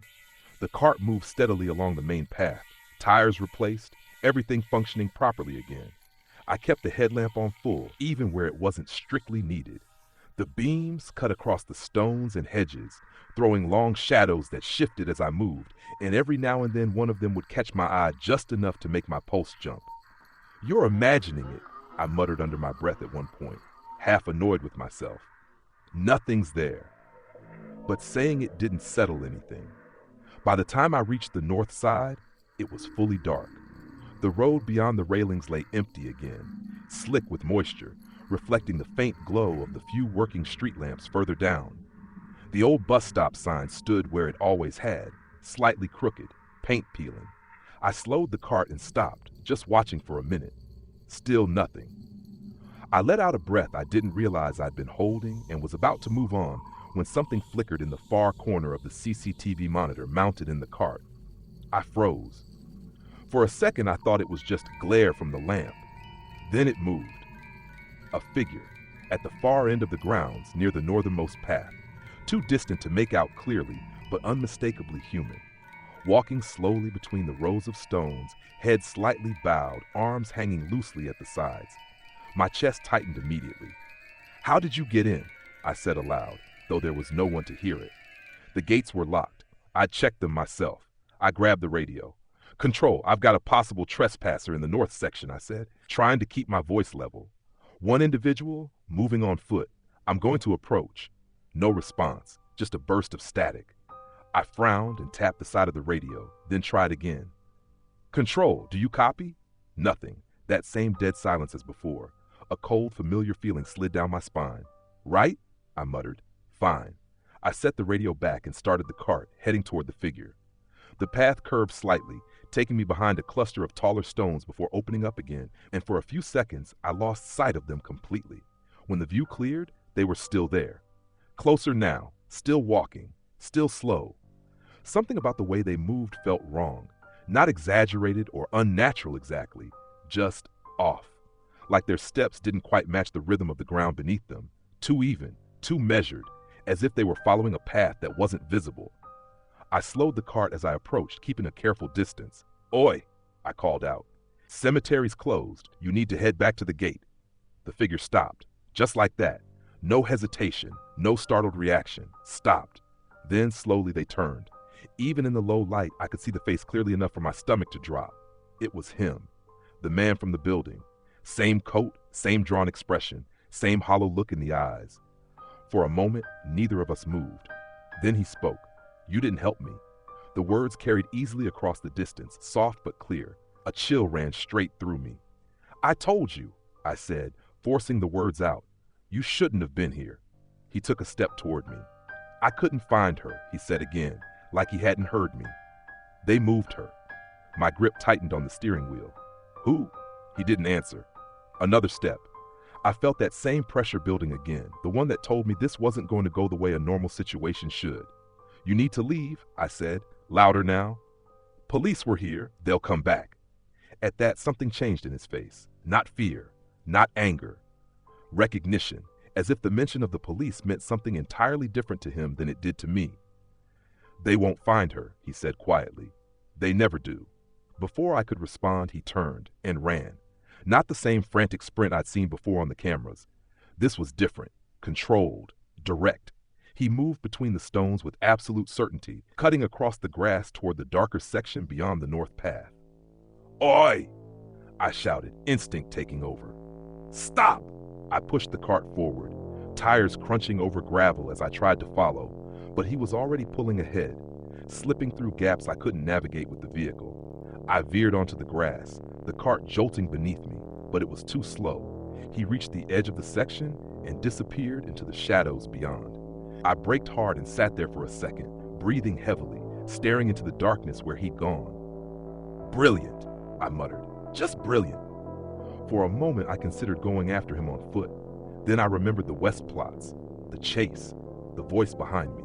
I stayed where I was. After a few seconds, I reversed the cart back onto the path and turned toward the office instead. "Call it in," I told myself. "Let someone else deal with it." But as I drove back, something kept nagging at me. The way he'd said it, they moved her. Not she's gone. Not I lost her. Moved, like she'd been somewhere specific, somewhere he expected to find her. I reached the office, got out, and headed straight for the CCTV. The north section camera still showed the empty path where he'd been. No sign of him. I checked the others. Nothing. Then, just as I was about to step away, something shifted on the far end camera. A shadow, low to the ground, moving across the grass near the edge of the older section. Not walking, not standing, crawling. My breath caught in my throat. For a second I couldn't move, couldn't think. Then the image flickered, distorted slightly by interference. And when it cleared, there was nothing there, just empty ground. And the faint, lingering feeling that whatever I'd just seen wasn't meant to be seen at all. I stood there staring at the screen long after the image had cleared, waiting for it to happen again. Nothing did. Just the same empty stretch of grass, slick with moisture, the lamplight catching in uneven patches where the ground dipped. If I hadn't been looking directly at it, if I'd glanced away for even a second, I might have convinced myself I'd imagined the whole thing. But I hadn't. I'd seen it move. Low, deliberate, not like an animal, and not like someone tripping or falling. It had looked controlled. I leaned closer to the monitor, squinting as if that would somehow pull the image back into existence. "Right?" I muttered under my breath. "Enough." I dragged my eyes away and reached for the phone, half thinking I should call it in again. Another report. Another explanation that would sound weaker the second I tried to say it out loud. I saw someone crawling. Even in my own head, it didn't sit right, not after everything else. It felt like I was stepping over a line, from reporting something real into something that sounded like I'd lost my grip on it. I picked up the receiver anyway, then hesitated. The man I'd seen, he was real. I'd spoken to him. He'd spoken back. That was something I could stand behind. But whatever I'd just seen on that camera, that was different. No sound, no clear shape, just movement where there shouldn't have been any. I set the receiver back down slowly. "Check first," I said to myself. "Then call it in." I didn't like that decision even as I made it, but I made it anyway. I grabbed the torch from the desk, proper one this time, not my phone, and clipped the radio back onto my belt out of habit even though I knew it wasn't working properly in parts of the grounds. Then I stood there for a second, hand resting on the door, listening. Silence. No footsteps outside. No voices. No knocking. Still, something about the building felt different. Smaller, maybe. Like the walls weren't holding things out the way they had before. I unlocked the door, stepped into the yard, and locked it behind me. The cold hit harder this time. Sharper. The kind that cuts straight through your coat and sits under your skin. The yard light buzzed faintly above me, flickering just enough to make the shadows shift at the edges. I turned slowly, sweeping the torch beam across the ground, the bins, the fence line. "Nothing. Just nerves," I said quietly. But my voice didn't sound convinced. I moved toward the path that led back out into the grounds, keeping the torch steady in front of me. The beam cut a clean line through the dark, illuminating wet gravel, the base of stones, the lower trunks of trees. Beyond that, everything faded into shadow. The chapel sat to my left, its windows dark now, reflecting only the faint glow of the yard light behind me. I passed it quickly, not looking too long at the glass. There was something about reflections in that place I didn't trust anymore. Too easy to see something that wasn't really there, or worse, to miss something that was. The path curved toward the north section, the same direction I'd seen the movement on the camera. My steps slowed without me meaning them to. Each sound felt louder out here. The crunch of gravel under my boots, the faint rustle of leaves shifting in the damp air. Even my own breathing seemed too loud, like it might draw attention. I stopped halfway down the path and listened again. Nothing. No movement. No voices. Just that heavy, settled quiet. I took another step, then another. The beam of the torch swept across the ground ahead, catching on the edges of stones, the metal of small plaques, the occasional glint of water. I moved it slowly, deliberately, trying to cover every inch of space I could see. Still nothing. "You're chasing shadows," I muttered, but I didn't turn back. Not yet. I reached the point where the path opened slightly into a wider patch of grass, the same area I'd seen on the monitor. I stopped there, scanning the ground carefully. The grass looked undisturbed. No obvious tracks, no marks, no sign that anything had moved through it recently. I crouched slightly, lowering the torch beam to get a better angle. That's when I saw it. At first, it didn't register. Just a darker patch in the grass, slightly flattened. Then I moved the light a fraction to the left, and the shape became clearer. A handprint, pressed into the wet ground, fingers splayed, deep enough that the water had pooled slightly in the indentations. My stomach tightened. I shifted the beam again. There was another one, a little further forward, and another beyond that, not footprints, handprints, moving in a line across the grass. I straightened slowly, my chest tightening with each breath. "No," I said quietly. "No, that's not." But it was. There was no mistaking it now. Someone had been there, crawling. I followed the line of prints with the torch, each one catching the light just enough to stand out against the darker grass. They moved in a steady path, not erratic, not panicked, deliberate, controlled. And they led toward the older section, toward the west plots. A cold wave passed through me, stronger than anything I'd felt so far. Because that direction, that exact direction, was where everything had started. I took a step back without thinking, then another. My instincts were screaming at me to turn around, to go back to the office, lock the door, call it in properly, let someone else handle it. But something else held me there. That same stubborn part of me that had followed the footprints earlier, the part that needed to know. I swallowed hard and moved forward again, keeping the torch fixed on the trail. The prints became less distinct as the ground shifted from grass to gravel, but every now and then I'd catch another faint mark, a smudge, a disturbed patch, enough to keep me on the path. The further I went, the heavier the air seemed to feel.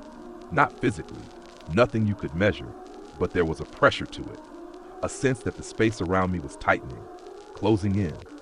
I reached the edge of the older section and stopped. The west plots lay just beyond. Even in the dark, I could make out the shape of the taped-off area in the distance, though the tape itself had been removed earlier that day. The ground still looked different there, disturbed, wrong. The torch beam shook slightly in my hand now, though I tried to steady it. "Just check," I whispered, "then you're done." I took one step into the section, then another. The silence here felt thicker, deeper, like the rest of the cemetery had faded away. I swept the torch across the ground ahead and froze. There, just at the edge of the disturbed patch of earth, something was moving, low, close to the ground, exactly like I'd seen on the camera. For a split second, my brain refused to process it. Then the shape shifted, lifting slightly, and I saw a face, pale, wet, eyes open too wide, looking straight at me, my entire body locked. I couldn't move, couldn't breathe. The figure didn't rush me, didn't lunge. It just stayed there, half crouched, one hand pressed into the soil, head tilted at an unnatural angle, watching. And then, in a voice that sounded thin and strained and far too calm for the way it was positioned, it said, "You're standing in the wrong place." For a second, I genuinely couldn't tell if I'd heard it or imagined it. The voice didn't match the position. That's the only way I can describe it. It came from the figure in front of me. I knew that, but it didn't fit, like it was being pushed out of a body that wasn't meant to speak in that way. Too steady, too clear. "You're standing in the wrong place." The words hung there between us. I didn't answer. I couldn't. My throat had tightened so much it felt like I'd forgotten how to use it. The torch beam wavered slightly in my hand, but I forced it to stay fixed on the figure. Now that I could see him properly, there was no doubt. It was the same man, the one from the building, the one who'd knocked, the one who'd asked for help.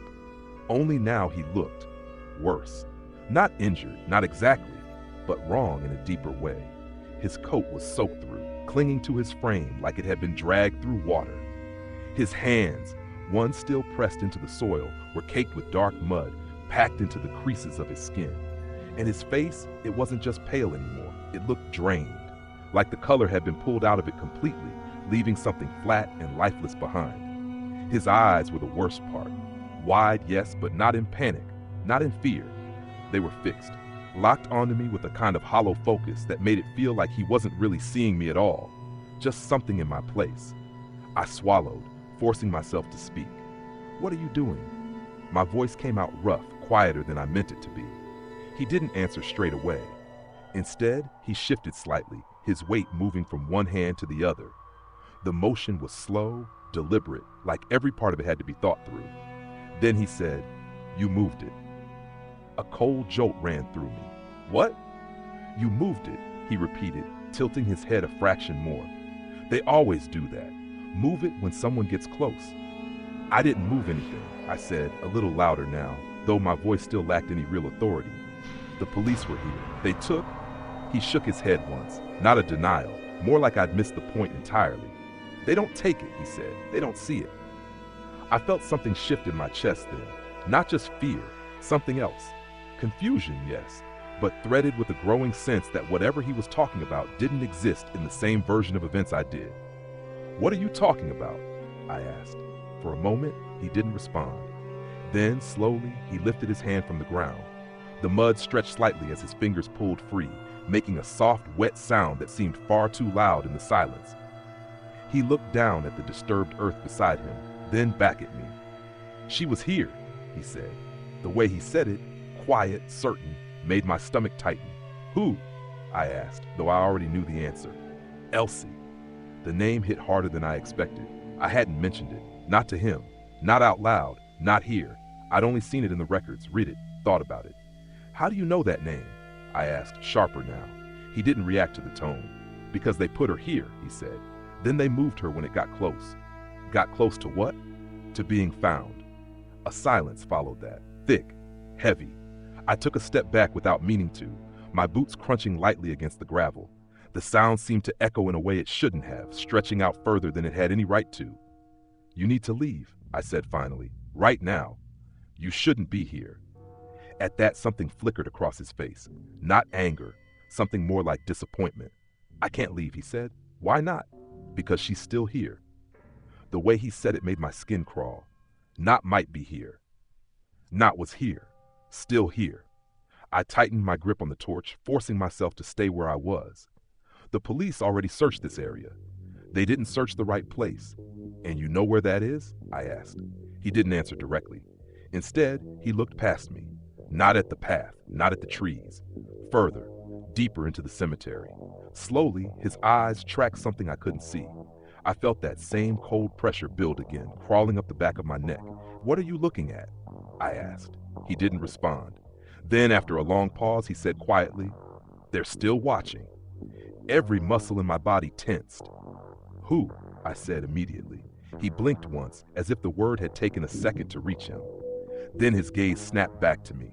"Don't stand there," he said suddenly, sharper now. "You're right on it." "On what?" But he was already moving, faster than before. He pushed himself up from the ground in one smooth motion, stepping toward me. I instinctively stepped back, raising the torch slightly. "Stay there," I said. "Don't." "Move," he cut in. There was something different in his voice now. Urgent, not panicked, but close. "Move now." I hesitated, just for a second, and that was enough. He lunged forward, not at me but toward the ground where I'd been standing. My heart slammed against my ribs as I stumbled back, nearly losing my footing. "What the hell are you?" The rest of the sentence died in my throat, because where I'd been standing, the ground shifted. Not dramatically, not like something breaking through, just a subtle, unnatural give, as if the soil beneath the grass had sunk slightly under pressure. My breath caught. "No," I whispered. The man dropped to his knees beside the spot, hands already digging into the wet earth with a kind of desperate precision. "This is it," he said under his breath. "This is it. This is..." "Stop!" I snapped, stepping forward despite myself. "You can't just start digging." He ignored me completely. The sound of his hands tearing through the soil filled the air. Wet, frantic, controlled in a way that made it worse. He wasn't guessing. He knew exactly where to dig. I took another step closer, my mind racing. This isn't how it works, I said, more to myself than to him. If there was something here, they would have found it. They would have... My foot hit something. Hard. I looked down. At first, I thought it was just a stone. Then I realized it wasn't. It was too smooth, too regular. I lowered the torch beam, and the light caught on a surface just beneath the soil. Not rock, not natural, something flat, something man-made, partially buried. My pulse spiked instantly. Wait, I said, stepping back slightly. What is that? The man didn't look up. He just kept digging. Help me, he said. The words were sharp now, urgent. I can't, I started. Then I stopped, because something about the shape under the soil wasn't right. It wasn't small. It wasn't just a fragment. It extended further than the light could fully reveal, disappearing under the grass in both directions. A surface, a covering. My stomach dropped. No, I said again, quieter this time, because I was starting to understand. This wasn't just a random patch of disturbed earth. This wasn't just where they tried to hide the body the other night. This was something else. Something older. Something already there. The man finally looked up at me, his eyes wide, something almost desperate in them now. They hid it, he said. They hid all of it. What is it? I asked, though part of me didn't want the answer. He held my gaze for a long second. Then he said, they didn't bury her. The air seemed to drop out of the space between us. They sealed her in. And somewhere not far off, a sound echoed through the cemetery. Not loud, not sharp, but unmistakable. A dull, hollow knock from beneath the ground. The sound didn't echo the way normal sounds do. That's what I remember most clearly. It didn't carry out across the cemetery or bounce off the stones. It stayed close, contained, like it belonged to the ground itself and had no intention of traveling any further than it needed to. A dull knock, then silence. My entire body went rigid. Neither of us moved. The man froze with his hands still buried in the soil, head tilted slightly, listening. I could see it in his face, the way his expression sharpened, focused. Not surprised, not confused, expecting it. Did you hear that? I whispered, though there was no one else to ask. He didn't answer. Another knock, this one slightly different. Not louder, just closer. My chest tightened painfully. No, I said under my breath. No, that's not. But there was no explaining it away. The sound was coming from below us. The man suddenly moved again, faster now, digging with renewed urgency. The wet earth came away in heavy clumps beneath his hands, exposing more of that flat surface beneath. I dropped to one knee beside him before I even realized I decided to help. What is it? I said, my voice shaking despite everything. What is this? He didn't look at me. Keep clearing it, he muttered. We're nearly there. The soil peeled back in layers, revealing more of the structure underneath. It wasn't just a flat slab. It had edges, defined lines, corners, a lid. My stomach turned. It was too large to be a standard grave cover, too solid, too deliberate. What the hell is this doing here? I said more to myself than to him. Where they put the ones they don't want found, he replied. The words landed heavily. I hesitated, my hands hovering just above the exposed surface. That doesn't make any sense, I said. There'd be records. There'd be. Another knock. This time it was unmistakable, from directly beneath the slab. I recoiled instinctively, scrambling back on my heels. No, I breathed. No, that's not possible. The man didn't flinch. He leaned forward, pressing his ear close to the surface, mud and water soaking into his coat. For a second, there was nothing. Then, a faint scraping, followed by a weak, uneven tap. Tap, tap. My vision seemed to narrow. Someone's down there, I said, my voice barely audible. He shook his head slowly. Not someone.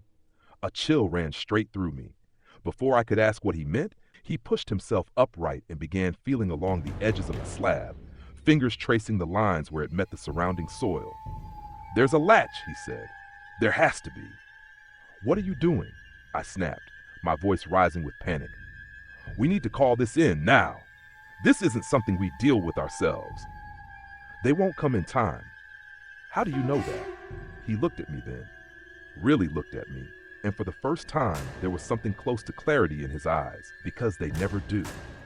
Another sound came from below, this one louder, more urgent, not just tapping now, scratching. My stomach twisted violently. Stop, I said, backing up another step. Just stop. This isn't right. This isn't. But he'd already found something. His fingers hooked under a narrow metal edge, half hidden beneath the soil. There, he said. Don't. I started. He pulled. Nothing happened at first. Then, with a grinding, reluctant sound, the edge shifted slightly. The slab moved, just enough for a thin line of darkness to appear beneath it. And from that gap, a breath. I swear to you, I heard it. Not wind, not air escaping. A breath, weak, shallow, but unmistakably human. I stumbled backward, nearly losing my footing again. No, I said, louder now. No, no, no. The man dragged at the slab again, straining this time, muscles tensing beneath the soaked fabric of his coat. Help me, he snapped. I shook my head, backing away further. I'm calling this in, I said, fumbling for the radio again despite knowing it wouldn't work properly. This is a rescue situation. They'll seal it again, he cut in sharply. That stopped me. What? They'll seal it again, he repeated, his voice low but intense. Like they did before. My grip tightened on the radio. That's not how this works, I said, though the words sounded weak even to me. They don't want it opened, he said, not properly. Another breath came from the gap, stronger this time, followed by a faint, broken sound. Not words, but close. My entire body tensed. They're alive, I said, the realization hitting me all at once. Whoever's down there, they're alive. No. The word came quietly, firmly. I looked at him, confused. He shook his head once. Not alive the way you think. Before I could respond, he heaved again on the slab. This time it shifted further. The gap widened, and something moved inside. I saw it, just for a second, a shape in the darkness, close to the opening, too close. My breath caught in my throat. Stop, I said again, but there was no force behind it now, just fear. The man didn't listen. He pulled again, dragging the slab just far enough to expose a section of what lay beneath. The smell hit first, damp, stale, wrong, like air that hadn't moved in years. I gagged, turning my head away instinctively. And then, a hand emerged from the darkness, not reaching, not grasping, just rising slowly into the gap. Pale, thin, fingers trembling slightly. I froze, every part of me locked in place. The hand rested against the edge of the slab for a moment as if testing the surface. Then the fingers curled slightly, and a voice, faint, strained, barely there, whispered up from below. Cold. My heart slammed against my ribs. They're alive, I said again, louder now, panic overtaking everything else. We need to get them out, now. The man beside me didn't respond. He was staring at the hand, at the way it moved, at the way the fingers bent, slowly, deliberately, like they were remembering how. And then he whispered, That's not her. A second hand rose beside the first, then a face. And the moment the light touched it, everything inside me dropped, because the eyes that opened weren't looking at him. They were looking at me. For a second, just a second, I convinced myself it was a living person, that everything we'd just done had exposed someone trapped below, someone who'd somehow survived in that space, and that the eyes staring up at me were just confused, disoriented, desperate for help. But the longer I looked, the less that held. There was something wrong with the way those eyes focused. Too direct, too immediate. No adjustment to the light, no blinking against it, no instinctive flinch, just open, wide and fixed, locking onto me with a clarity that didn't match the weakness in the voice we'd heard. Cold. The whisper came again, barely audible, but this time the mouth didn't move properly with it. My stomach turned. Get it open, I said quickly, my voice rising despite myself. We need to get them out now. But the man beside me didn't move. He was still staring. And then, very quietly, he said, That's not how she sounded. A chill spread through me. What? My sister, he said, not looking at me. When she spoke, she never dragged her words like that. I felt something shift inside my chest, sharp and immediate. This isn't the time for that, I snapped. We need to. Another movement cut me off.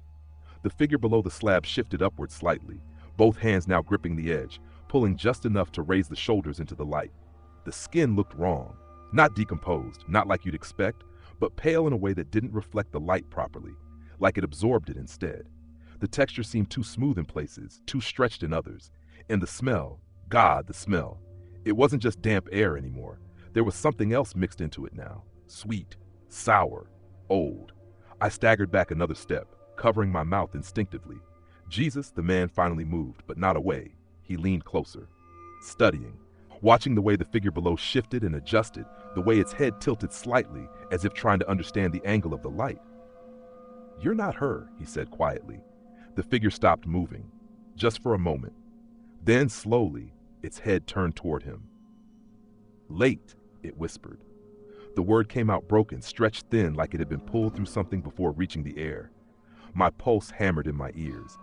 "This is wrong," I said louder now, backing up again. "This is completely wrong. We need to shut this." But I didn't finish, because something else moved in the darkness below. Another shape, then another. My breath caught. No. The gap in the slab wasn't wide enough to see clearly, but there was no mistaking it now. There wasn't just one, there were more. The man saw it too. His entire posture shifted, something like dread finally breaking through whatever focus had been holding him steady. "They didn't just put her here," he murmured. The figure nearest the opening lifted itself a little higher, shoulders pressing awkwardly against the edge of the slab.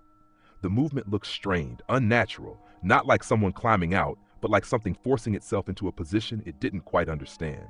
Its eyes never left me. "Cold," it repeated. Then, "Help." The word landed differently this time. Not weak, not pleading. Practiced, like it had been learned. I felt my grip tighten around the torch. "No," I said firmly, though my voice still shook. "No, you don't come out. You stay where you are." The figure paused again, head tilting slightly. Then, behind it, another face appeared. This one lower, partially obscured, but enough to see the same pale, stretched skin, the same wide, unblinking eyes, the same fixed attention. Watching, not climbing, not struggling, watching. My stomach dropped. "We need to close it," I said, backing up further now. "Right now, we shouldn't have opened this." The man didn't respond. He was staring into the gap, his expression shifting in a way I couldn't quite read. Recognition, then confusion, then something darker. "They're not trying to get out," he said slowly. "What?" "They're waiting." A sudden, sharp sound cut through the air. Not from below, from behind us. A footstep, close. Both of us turned instantly.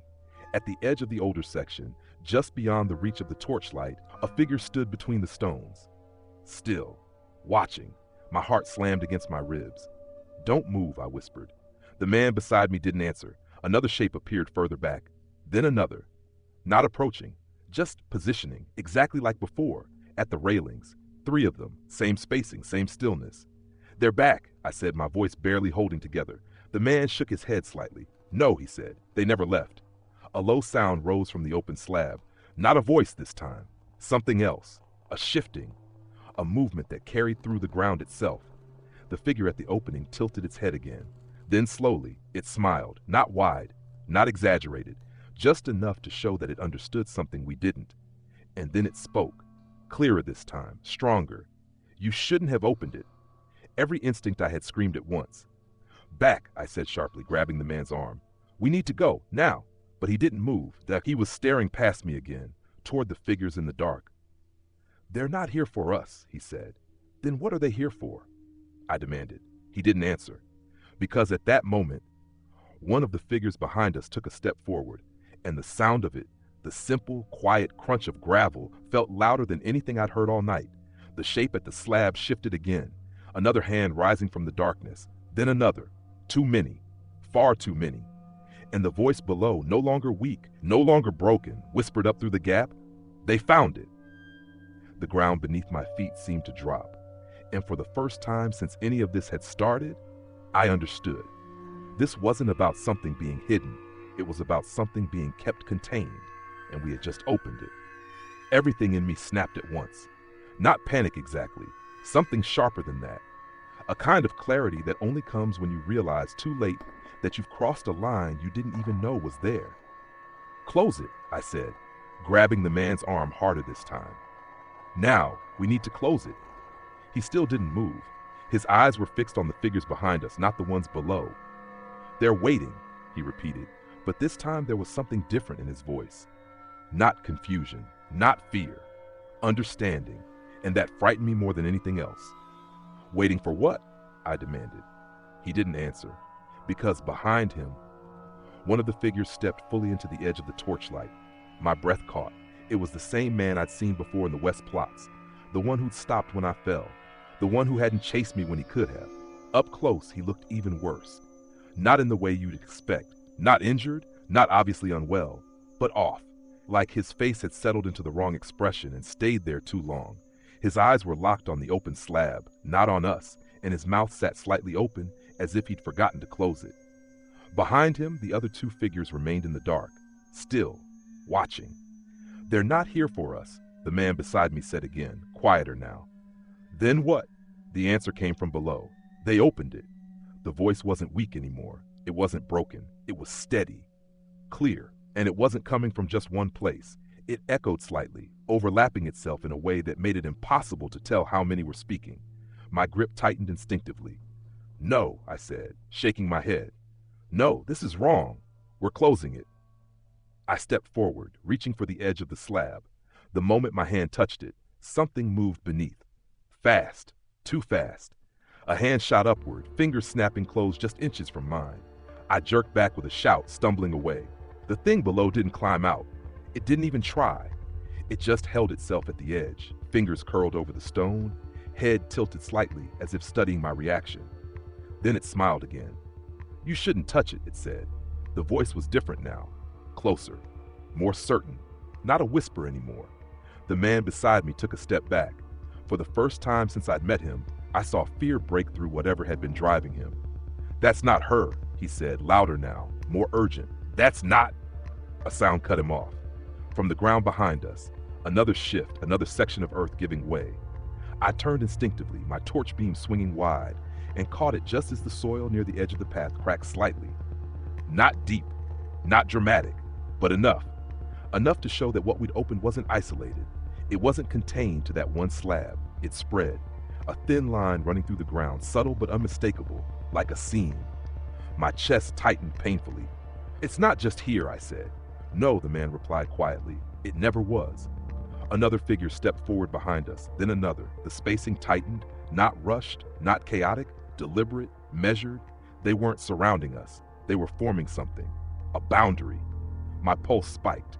"What are they doing?" I whispered. "They're keeping it in," he said. The words hit like a blow. "But we already opened it," I said, my voice rising. "Yes." A pause. "That's why they're here." The ground beneath the slab shifted again, more violently this time. The edge lifted slightly, not from us pulling it, but from pressure underneath. Something pushed against it. Not trying to escape, just testing. The sound that followed wasn't tapping anymore. It was movement. Many movements, layered, scraping, shifting. Too many, far too many. I backed away instinctively, my foot catching on uneven ground as I struggled to keep my balance. "We need to get out of here," I said.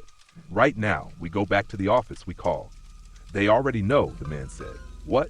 "They always know when it opens." Another voice rose from below, clear, calm. "They're late." The figures behind us didn't react, didn't move closer, didn't retreat. They just stood there, watching, holding their positions. And then I understood something else. They weren't afraid, not of what was below, not of what we'd done. They were prepared. A low grinding sound pulled my attention back to the slab. The gap widened slightly. Another inch. Another hand emerged, then another.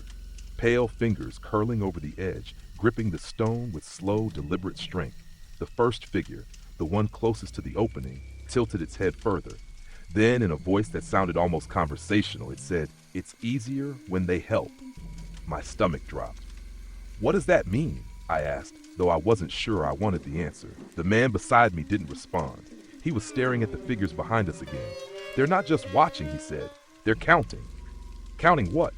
He turned to me then, and for the first time I saw something like realization hit him fully. Openings. The word hung there. Heavy. Wrong. Before I could process it, the ground shifted again. This time not just near the slab, further out, along that same faint seam in the soil. Another section dipped, then stilled. My breath caught. "No," I whispered. "They're all connected." The sound from below rose again, not loud, but constant now. Movement layered over movement, voices over voices, too many to separate. And through it all, one phrase began to repeat, soft, rhythmic, almost patient. "Open, oh open." The figure at the edge of the slab leaned forward slightly, closer to the surface, closer to us. Its eyes locked onto mine again, in a voice that no longer sounded weak or broken or human in any way that made sense. It said, "You should have left it alone." Behind me, one of the figures stepped closer, close enough now that I could hear their breathing, slow, even, controlled. And for the first time since any of this had started, I realized something that made everything worse. They weren't trying to stop what was happening. They were making sure it happened properly. For a moment, I couldn't process that thought properly. They were making sure it happened properly. It didn't fit. It didn't line up with anything that made sense. If they'd wanted this, whatever this was, why scare me before? Why slash the tires? Why chase me off?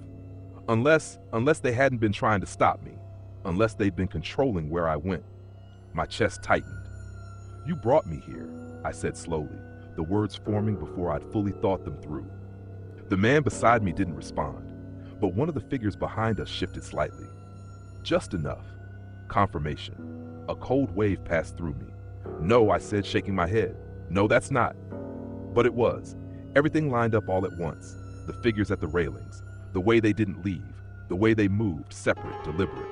The man at the building asking for help, the footprints, the crawling, the voice below, "You're standing in the wrong place."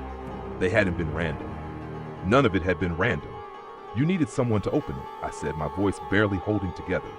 This time, one of them answered. Not the man beside me, one of the watchers. "You needed to see it," the figure said. The voice was calm, flat, controlled, and completely wrong. It didn't sound like it came from a throat. It sounded like it had been placed into the air. My stomach dropped. "Why me?" I asked. No hesitation. "Because you stayed." That hit harder than anything else. Because it was true. I had stayed. Every time I could have walked away, I didn't. I looked at the man beside me. "You too," I said. "You stayed." He shook his head slowly. "No," he said. "I came back." There was something different in his tone now. Not confusion, not desperation, something darker, something heavier. "I've been here before," he added quietly. My pulse spiked. "What?" "They didn't show me everything the first time." A chill spread through me. "What do you mean the first time?" He didn't answer directly. Instead, he looked down at the open slab, at the hands, at the movement below. "They let me find part of it," he said, "just enough to know it was there." My breath caught. "And then?" I asked. "They closed it again." The words landed heavily. "Why?" "So I'd come back." A long silence followed that. Then, slowly, I understood. "You weren't looking for her," I said. His jaw tightened slightly. "I thought I was. But they led you here." He didn't deny it. "They lead everyone who stays long enough." The ground shifted again. Louder this time. The slab lifted another fraction, more hands emerging, more movement pressing upward. I stepped back instinctively, my heel catching against uneven ground. "This isn't right," I said. "None of this is right." "It's working," one of the figures behind us said. My head snapped toward the voice. "What's working?" No response, just stillness, watching. Then, from below, a new voice, not the same as before. Not layered, not echo, singular, clear. "Rowan?" Every part of me froze. My blood turned cold. No, that wasn't possible. I stared at the opening, heart hammering violently in my chest. "Did you hear that?" I said, my voice cracking. The man beside me didn't answer, because he was staring at me. Not the slab, not the figures, me. And his expression had changed again. Fear, real fear. "That's not right," he whispered. I started. "Rowan." The voice came again. Stronger this time, closer. My vision blurred at the edges. "How does it know my name?" I said. No one answered. Because no one needed to. I already knew. "They're not just copying voices," I said slowly. "They're learning them." The man shook his head. "No," he said. "Worse than that." The ground beneath the slab shifted violently. The gap widened suddenly, enough for something more to push through. A shoulder, a head, a face, and this time, it was clear. Too clear. The features were wrong in subtle ways, the shape of the jaw slightly off, the eyes too wide, the skin too pale. But the structure, the likeness, it was close enough that my brain tried to recognize it, tried to place it, and for one horrible second, it almost did. I stumbled backward, my grip tightening around the torch. "No," I said louder now. "No, that's not." The thing in the opening tilted its head, studying me. Then it smiled and spoke again, in my voice. "You stayed." Everything inside me dropped. Behind me, one of the figures stepped closer, then another. The space between us shrank, not aggressively, not rushed, just closing.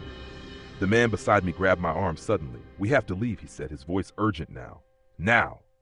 I didn't argue. I turned, but stopped, because the path behind us, the one leading back to the office, was no longer clear. More figures stood there now, silent, watching, blocking the way. My chest tightened. "They're not letting us out," I said. "They're not stopping us," he replied. "They're directing us." Where?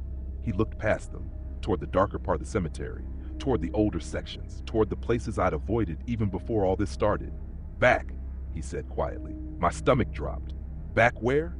He met my eyes, and for the first time, I saw it clearly. The truth he'd been circling the entire time. "There's more than one," he said. Another voice rose from below.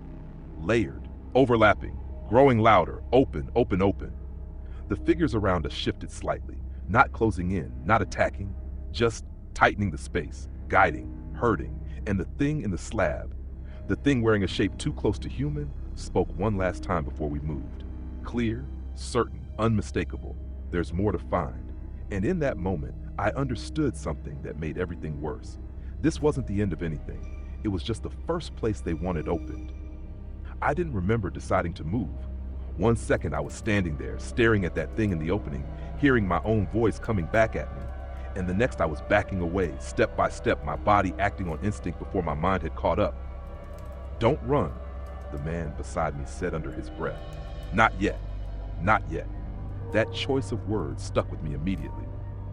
"Why not?" I whispered, my eyes flicking between the figures blocking the path and the ones still standing near the slab. "Because they want us to," he replied. That stopped me. Everything about this situation screamed run. Every instinct I had, every rational thought, every piece of fear pushing me forward, it all pointed in the same direction. Get out. Get away. But if that was exactly what they expected, then maybe that wasn't the way out at all. My chest tightened painfully. "What do we do then?" I asked. He didn't answer straight away. Instead, he looked past the figures ahead of us, toward the darker stretch of the cemetery beyond. "They're guiding us," he said. "I know that," I snapped quietly. "Where?" His gaze didn't shift.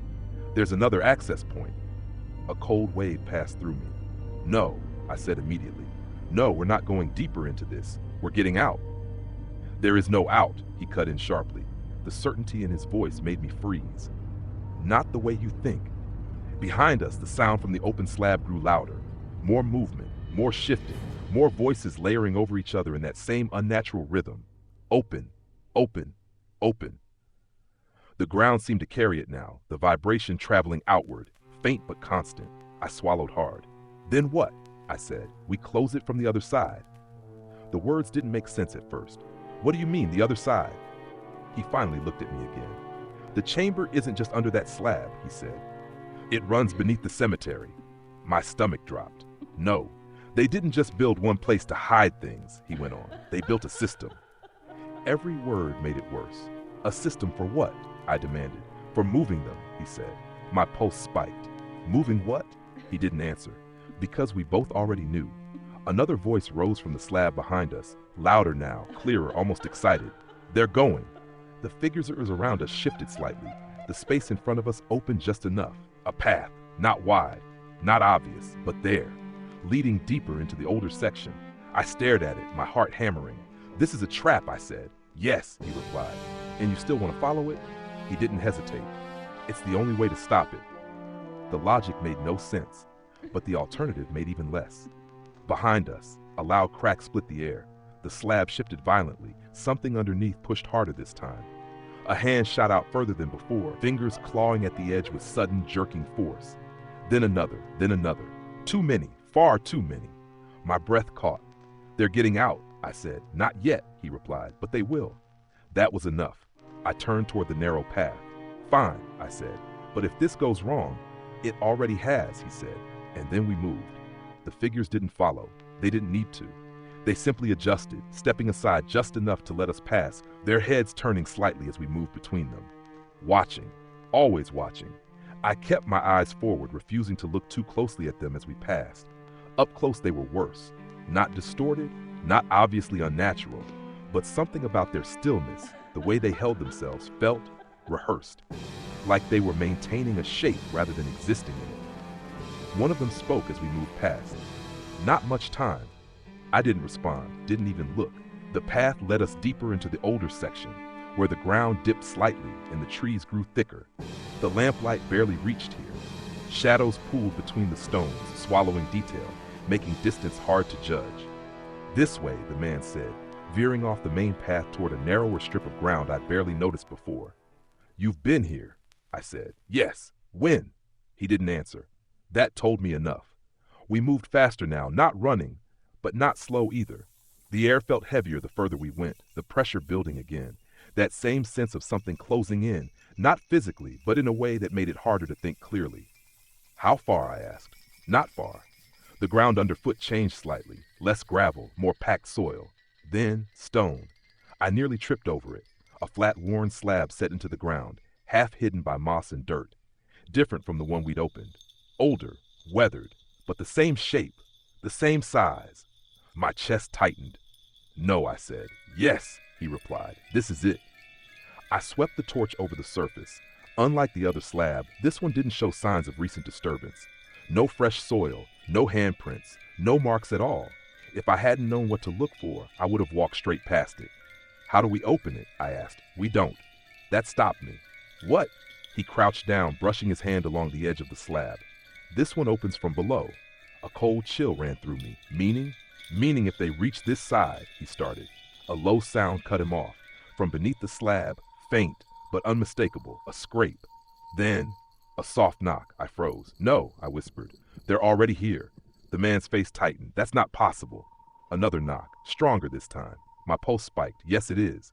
The ground beneath the slab shifted slightly. Not much, just enough. Enough to show pressure, movement from below. They're faster than before, he said quietly. Or closer, I replied. We both stared at the slab, neither of us moving, neither of us breathing properly. Then, from the darkness around us, a voice. Not from below, not from the path behind, from somewhere in the trees. They always find the second door. My heart jumped violently. I spun toward the sound, torch beam cutting through the shadows, and caught a figure standing between the trees, closer than the others had been, still, watching. My grip tightened. Who are you? I demanded. The figure didn't answer. It stepped forward slightly, just enough for the light to catch its face. And in that moment, I felt something inside me drop, because I recognized it. Not clearly, not completely, but enough. A face I'd seen before, in passing, at the cemetery, during the day, one of the staff, or someone who had been. They don't stop it, the figure said calmly. They manage it. The words hit hard. What does that mean? I asked. It tilted its head slightly. Too many openings at once, it said. That's when it spreads. A heavy silence followed. Then the slab beneath us shifted again. More force this time. A thin crack forming along the edge. My chest tightened. We don't have time for this, I said. How do we stop it? The figure's expression didn't change. You don't stop it, it said. You limit it. Another crack. Louder. The sound echoed through the ground. My pulse hammered. How? I demanded. The figure held my gaze and then said, You close one. My stomach dropped. And the other? I asked. A pause, just long enough to matter. You let it open. The weight of that settled instantly. Heavy. Final. Behind us, far off. A sound echoed through the cemetery. A deep, hollow shift. The first slab. Opening further. The voices rising, louder now. Closer. And for the first time since we'd started moving, I understood the choice we were being given and how bad it really was. For a few seconds, neither of us spoke. We just stood there over that second slab, listening to the pressure building beneath it, while somewhere behind us, the first opening tore wider. 2 places, 2 openings, and not enough time to deal with both. You close one and let the other open. The words replayed in my head, heavier each time. That's not a solution, I said finally, my voice tight. That's just choosing where it happens. The figure in the trees didn't react. It's the only thing that's ever worked, it said. Worked for who? I snapped. No answer. Because I already knew. Not for us, not for anyone caught in it. Just for containment. The man beside me exhaled slowly, running a mud-streaked hand across his face. If they're right, he said, not looking at me, then this one, he gestured to the slab beneath us. This is the access point, the control side. And the other? I asked. He didn't answer straight away. Then, the release. The words settled like a weight in my chest. Behind us, the sound from the first slab rose sharply. A crack, a heavy shift, then voices. Not faint anymore, not distant. loud enough to carry through the cemetery air, layered over each other in a low, uneven chorus. Open, open, open. My pulse spiked violently. They're coming through, I said. The man nodded once. Yes. And if we leave this one? I asked, already knowing the answer. They'll come through here too. Both openings. Yes. I swallowed hard. Which means? He finally looked at me. Which means you won't be able to contain it. A cold silence followed. Then the figure in the tree spoke again. Too many at once, it said. That's when it doesn't stay below. I felt my grip tighten on the torch. Then we close this one, I said quickly. Now, before it opens any further. The man hesitated, just for a second. That means letting the other one finish. I don't care, I snapped. We can deal with one. We can't deal with both. Another crack split the ground beneath us. The slab shifted upward slightly, a thin gap forming along one edge. From below, a breath, cold, slow. My stomach turned. They're already here, I said. We don't have time to argue. Help me. I dropped to my knees beside the slab, gripping the edge where it had lifted slightly. It was heavier than I expected, cold, solid, and resisting. Help me, I shouted again. This time he moved. He grabbed the opposite edge, digging his fingers into the narrow gap. On 3, he said. I nodded quickly. 1. Another crack sounded from behind us, louder, closer. 2. The voices surged, not just from the first slab now, from everywhere, carried through the ground, through the air. Open, open. 3. We pulled. The slab resisted at first, then shifted, downward, just slightly, but enough. The gap narrowed. The breath from below cut off abruptly, and for a moment, everything went still. Then, the ground beneath our hands pushed back, hard, violent. Something below slammed upward against the slab. The impact nearly tore it from our grip. Hold it, he shouted. I am! The pressure came again, stronger, more force behind it this time, like something or many things were trying to force their way through at once. The slab lifted another fraction. My arm strained. My grip slipped slightly against the wet stone. We're not going to hold this. I shouted, keep it down. Behind us, a scream. Not from the figures, from the first slab. High, broken, cut off suddenly. My chest tightened. Something came through, I said. Yes, he replied, and we're letting it. The words hit hard, but there was no time to think about it. Another slam from below. The slab jerked upward again. This time something forced through the gap. A hand, pale, fingers twisting as they reached for the surface. I reacted without thinking. I slammed the torch down against it, hard. The hand jerked back instantly. A sharp, unnatural sound followed. Not quite pain, not quite anything human. Then, more hands, pressing upward, pushing against the slab from below. Too many. My grip faltered. We can't hold this, I said again, looked up suddenly, toward the path behind us. I followed his gaze, and my stomach dropped. The figures. They weren't staying back anymore. They were moving, not rushing, not attacking, just approaching, closing the distance, slow, deliberate. They're coming here, I said. They're not coming for us, he replied. And what? He didn't answer. Because the ground beneath the slab shifted again, more violently this time. The gap widened suddenly, just enough for something else to push through.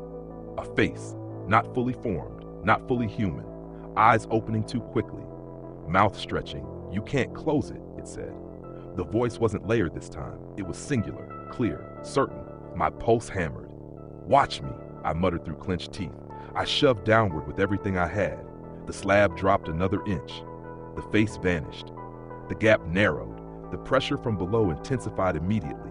A deep, grinding force pushing upward again. My arms screamed. My grip slipped further. I started. Then a hand grabbed my shoulder. I flinched violently, nearly losing my hold. But it wasn't from below, it was from behind. One of the figures. Close now. Right behind me. Hold it, it said. Its voice was steady, controlled, and unmistakably real. Before I could react, another figure stepped in. Then another. They didn't hesitate. They didn't question. They dropped down beside us and pressed their hands against the slab. Helping. My mind struggled to process it. They're helping? I said, breathless. They're maintaining it, the man replied. Together, we forced the slab downward. The pressure from below pushed back harder, but now, it wasn't enough. The gap shrank. The hands withdrew. The movement slowed, then stopped. Silence. The slab settled fully back into place. Heavy, still, sealed. For a moment, no one moved. No one spoke. Then, from across the cemetery, a sound carried through the night. A low, distant shifting. The The first slab, opening completely, the voices there rising, then suddenly stopping, cut off. Silence followed, deep, total. I let go of the slab slowly, my arms shaking violently now. "It's done," I said, barely able to get the words out. The man beside me nodded once. "Yes." But something in his tone made me look at him again. "This one's closed," he said. I swallowed hard. "And the other?" He didn't answer immediately. "Then it's not." The weight of that settled instantly, somewhere out there. Something had come through. And whatever it was, it hadn't come alone. For a long time after that, none of us moved. We just stayed there, crouched around the slab like we were waiting for it to shift again, for something to push back up through the stone and undo everything we'd just done. My hands were still pressed against it, even though I knew it wasn't moving anymore. I could feel the cold of it through my skin, deep and steady, like it had always been there and always would be. Behind us, the cemetery had gone completely silent. Not the normal kind of quiet either, the sort you get late at night when everything settles and the world just slows down. This was different, empty, as if something had been there a moment ago, something loud, something layered, and then it had all been pulled away at once. The figures around us stood slowly, one by one. They didn't speak, didn't look at us. They just stepped back from the slab, as though their part in it was finished. "Is it over?" I asked, though I already knew the answer wouldn't be simple. The man beside me shook his head faintly. "No," he said, "it's contained." That word again, contained. Like whatever we'd just done hadn't solved anything, just kept it from getting worse. I pushed myself to my feet, my legs unsteady, my head still struggling to catch up with everything that had happened. "What came through?" I asked. He didn't answer straight away. Instead, he looked out across the cemetery, toward the west plots, toward where the first slab had been, where we'd opened it, where we'd let it finish. "I don't know," he said finally, "but it's here now." The weight of that settled deep, somewhere on the grounds, not below, not sealed, here. A faint breeze moved through the trees, just enough to stir the branches overhead. It carried a smell with it, not the damp earth from before, not the stale air from beneath the slab, but something lighter, fresher, wrong in a completely different way. I turned slowly, scanning the darkness between the stones. Nothing moved, nothing stood out, but that didn't mean anything anymore. "You've done this before," I said quietly, looking at him again. He didn't deny it. "Yes." "How many times?" A pause, enough. That wasn't an answer, but it told me more than I wanted to know.